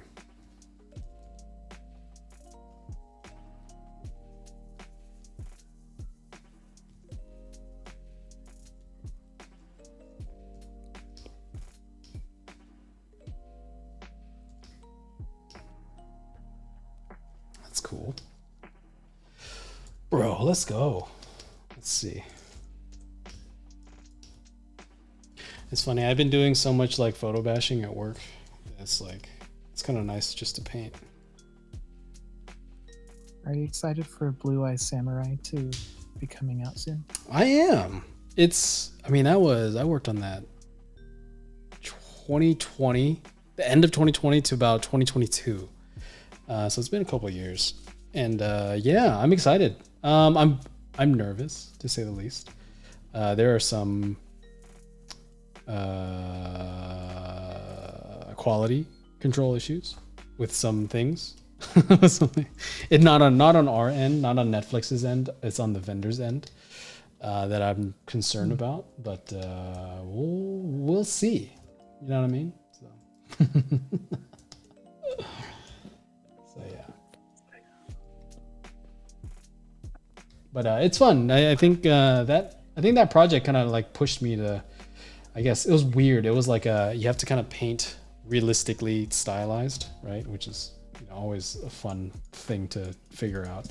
But like it was a very for me a very unique project, and I feel like I learned a lot. But not even just like for, I guess, my art skill, but a lot of like leadership things, or a lot of like I guess, understandings of roles and stuff like that. I kind of figured out during that project, just because like I had a lot of leads that were very open with the way they kind of did things, right? They weren't like, it wasn't like behind a closed door or whatever. I mean, you know, a lot of it was, but it's something where it's like they would tell us or they keep us in the loop, and I really appreciated that. So it was really cool being able to like see how your leads like lead not just you but like other people as well, and it was very I felt like very rewarding to kind of watch my seniors kind of do things, because there's things that they do that they did that I guess I still do to this day, right? To just for every job that I took since then. And it was very cool just to, I guess, be able to experience that and learn how to, I guess, just be a higher level artist at the end of the day. So that was really cool. And they didn't like slow down and be like, hey, Kenny, let me show you this. It was me just paying attention. And it kind of goes back to what we were talking about earlier, where it's like, just watch, right? Because people are just doing things. Like I had, there's these meetings that we had. And it was review for character design, right? And it was really cool because there's this one character designer. Her name was Julia. She was really super nice, very nice person. If you ever seen this, Julia, you're great.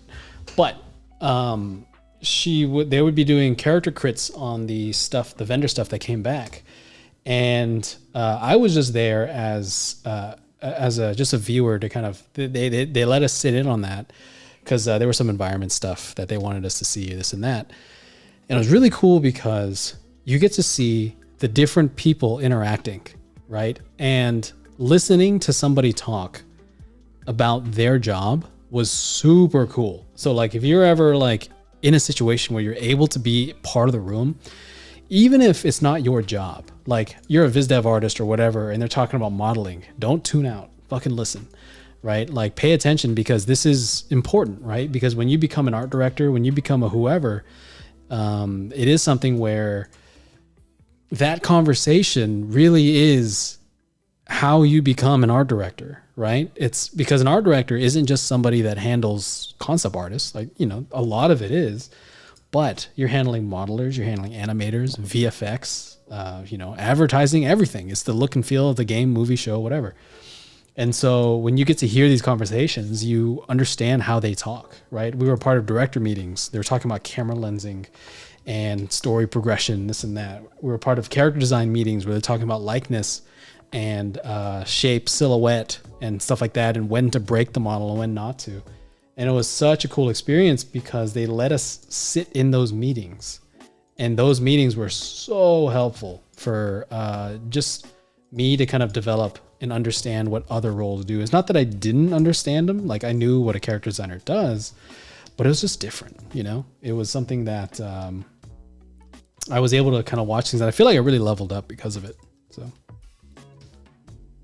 I've been enjoying listening to the tech artists talk about all the ways that they're trying to hit efficiency on the Quest. yeah. It's really limited, and they recently hired one of the best optimizers for Quest and Unity. He just got off of the Peaky Blinders VR game. It's one of the best looking games on Quest 2. He came in, and in his second week he dumped this huge Confluence article that he wrote himself, talking about all the ways that he's finding efficiency gaps and how he's saving on rendering by the millisecond and how this all adds up and stuff. It's pretty interesting. Dude, that's sick. See, that's like, and it's little things like that you don't really know. You don't I guess you're not really part of those meetings, but eventually you will be, because, you know, there's always, like when I was in the mobile game studio, they started slowly kind of giving me more responsibilities, and I'd be sitting in team meetings that I probably shouldn't have been in, to be honest, because why would a concept artist need to be there, kind of thing. But like the creative director was there, right? Because he needs to make decisions based off of, you know, A, B, and C thing. And it was cool because I just got to hear them talk, right? And it sounds like the most boring shit, but it's something where It is how you get better, right? Because our jobs, to progress through our job ladder, right? It's not really about your painting skills as much towards the end. Like, you know, it is in the beginning because that's what we do, right? As a concept artist, your next role is senior concept artist, or from junior to mid or whatever it is, you're still in a concept art role. But once you get to senior, you know, it's kind of like, well, you start having to figure out like, oh, like, how do I get from senior to art director? You know, how do I get from senior to lead? And they don't just go, hey man, here's a seminar that teaches you how to be a better lead. It's like, no man, it's, you seem like you can do the job for whatever reason. Here, we're going to give you more responsibility. And it really does make a huge difference. Just listening.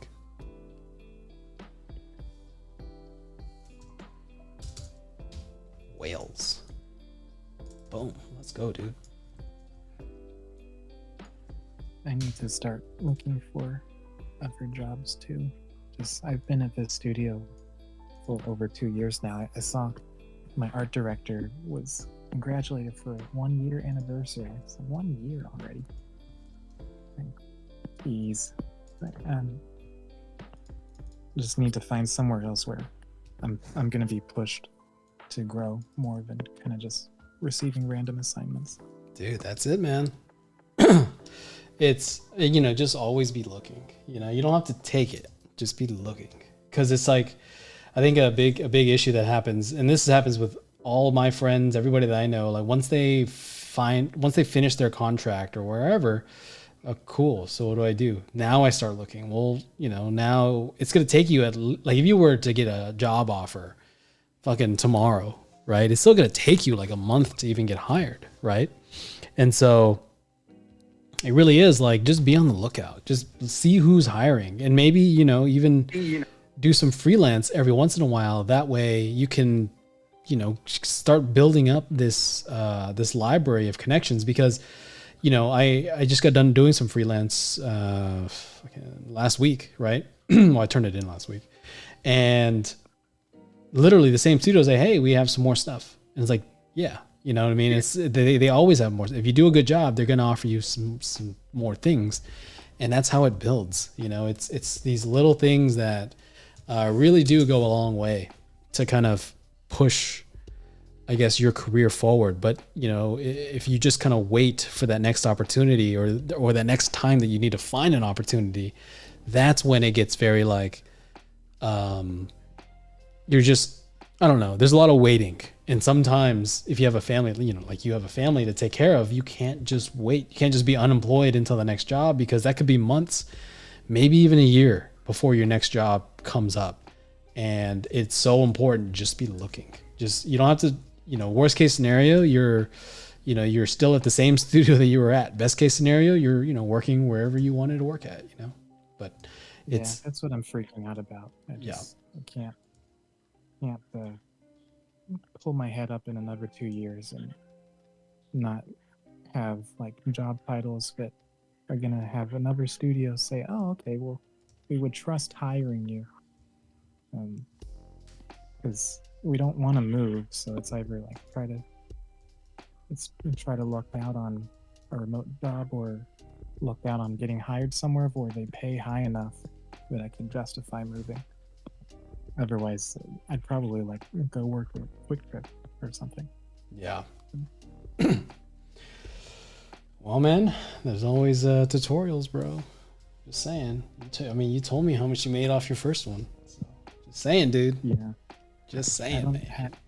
I don't have time right now. Yeah. But, like, I don't even have time for my job, honestly. But when we do, we're considering everything, different options.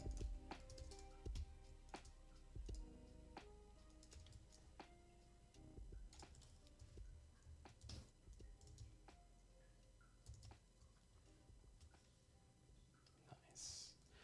Cool. Doing a painting. You know, it's nice. Like, I think something that happens oftentimes whenever I'm doing a painting for class, I'm kind of like, I don't know, pressured to like do something fast. and it needs to look good by the end of it. I think what I liked about the last live stream, something that for those that don't know, that weren't here, there was a development process, right? And maybe it looked like shit for the first little bit, right? But there is something where it's like after a little while, you kind of start, I guess, seeing it build, right? Like the first ideas, the first thumbnails that we do, and it's going to be a while before we see anything cool.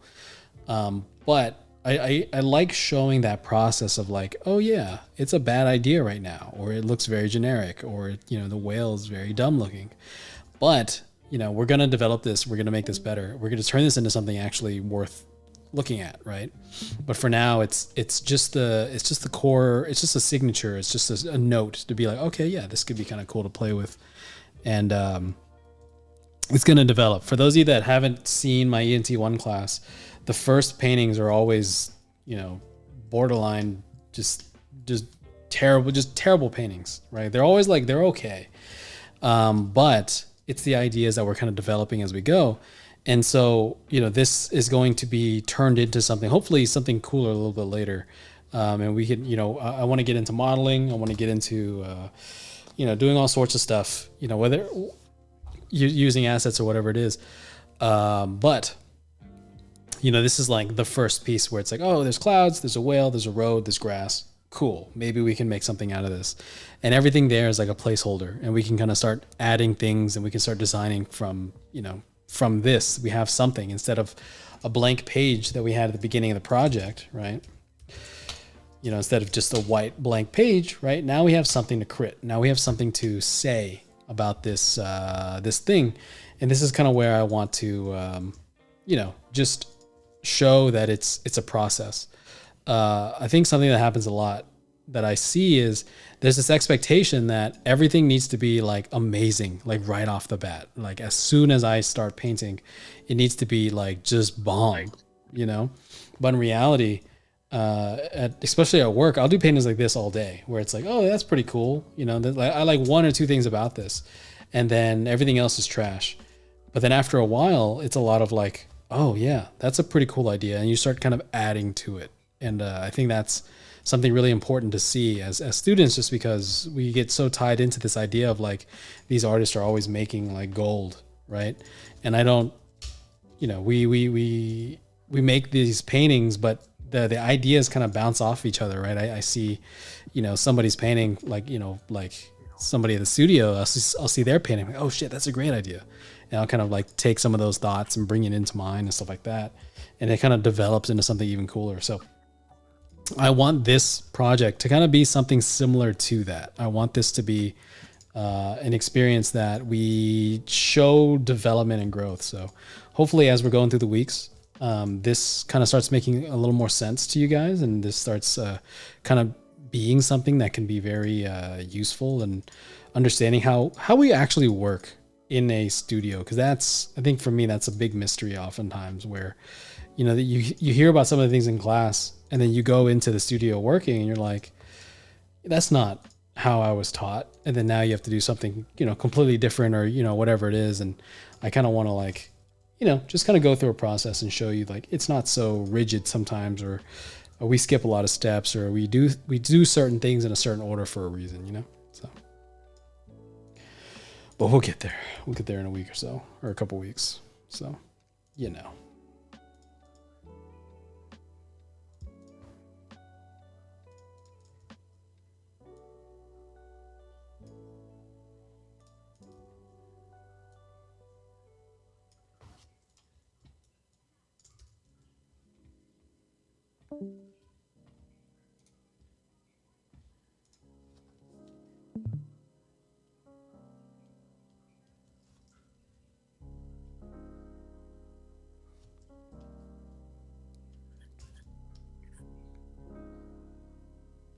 should this be bigger? Bro.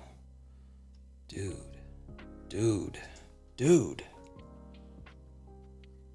It's just like, just starts taking over. Let's see.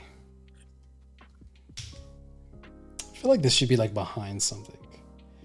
Like it's not big until it's being obscured by like cloud. You know what I'm saying? Like it doesn't feel large enough until it's like busting out of clouds. You know what I'm saying? Maybe it can be like something like this, where it's just kind of going, oh shit, dude, bro. Let's go, man.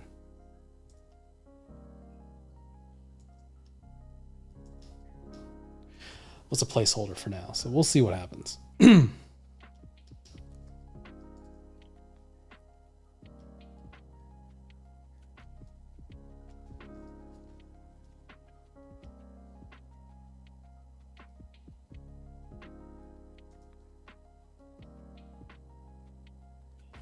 Actually, hold up.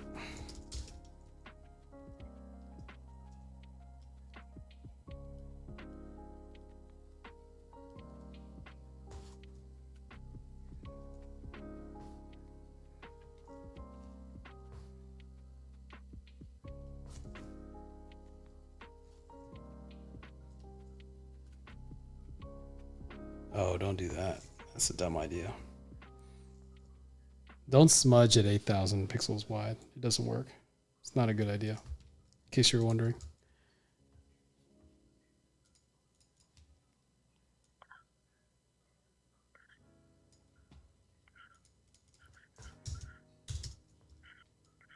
Sick.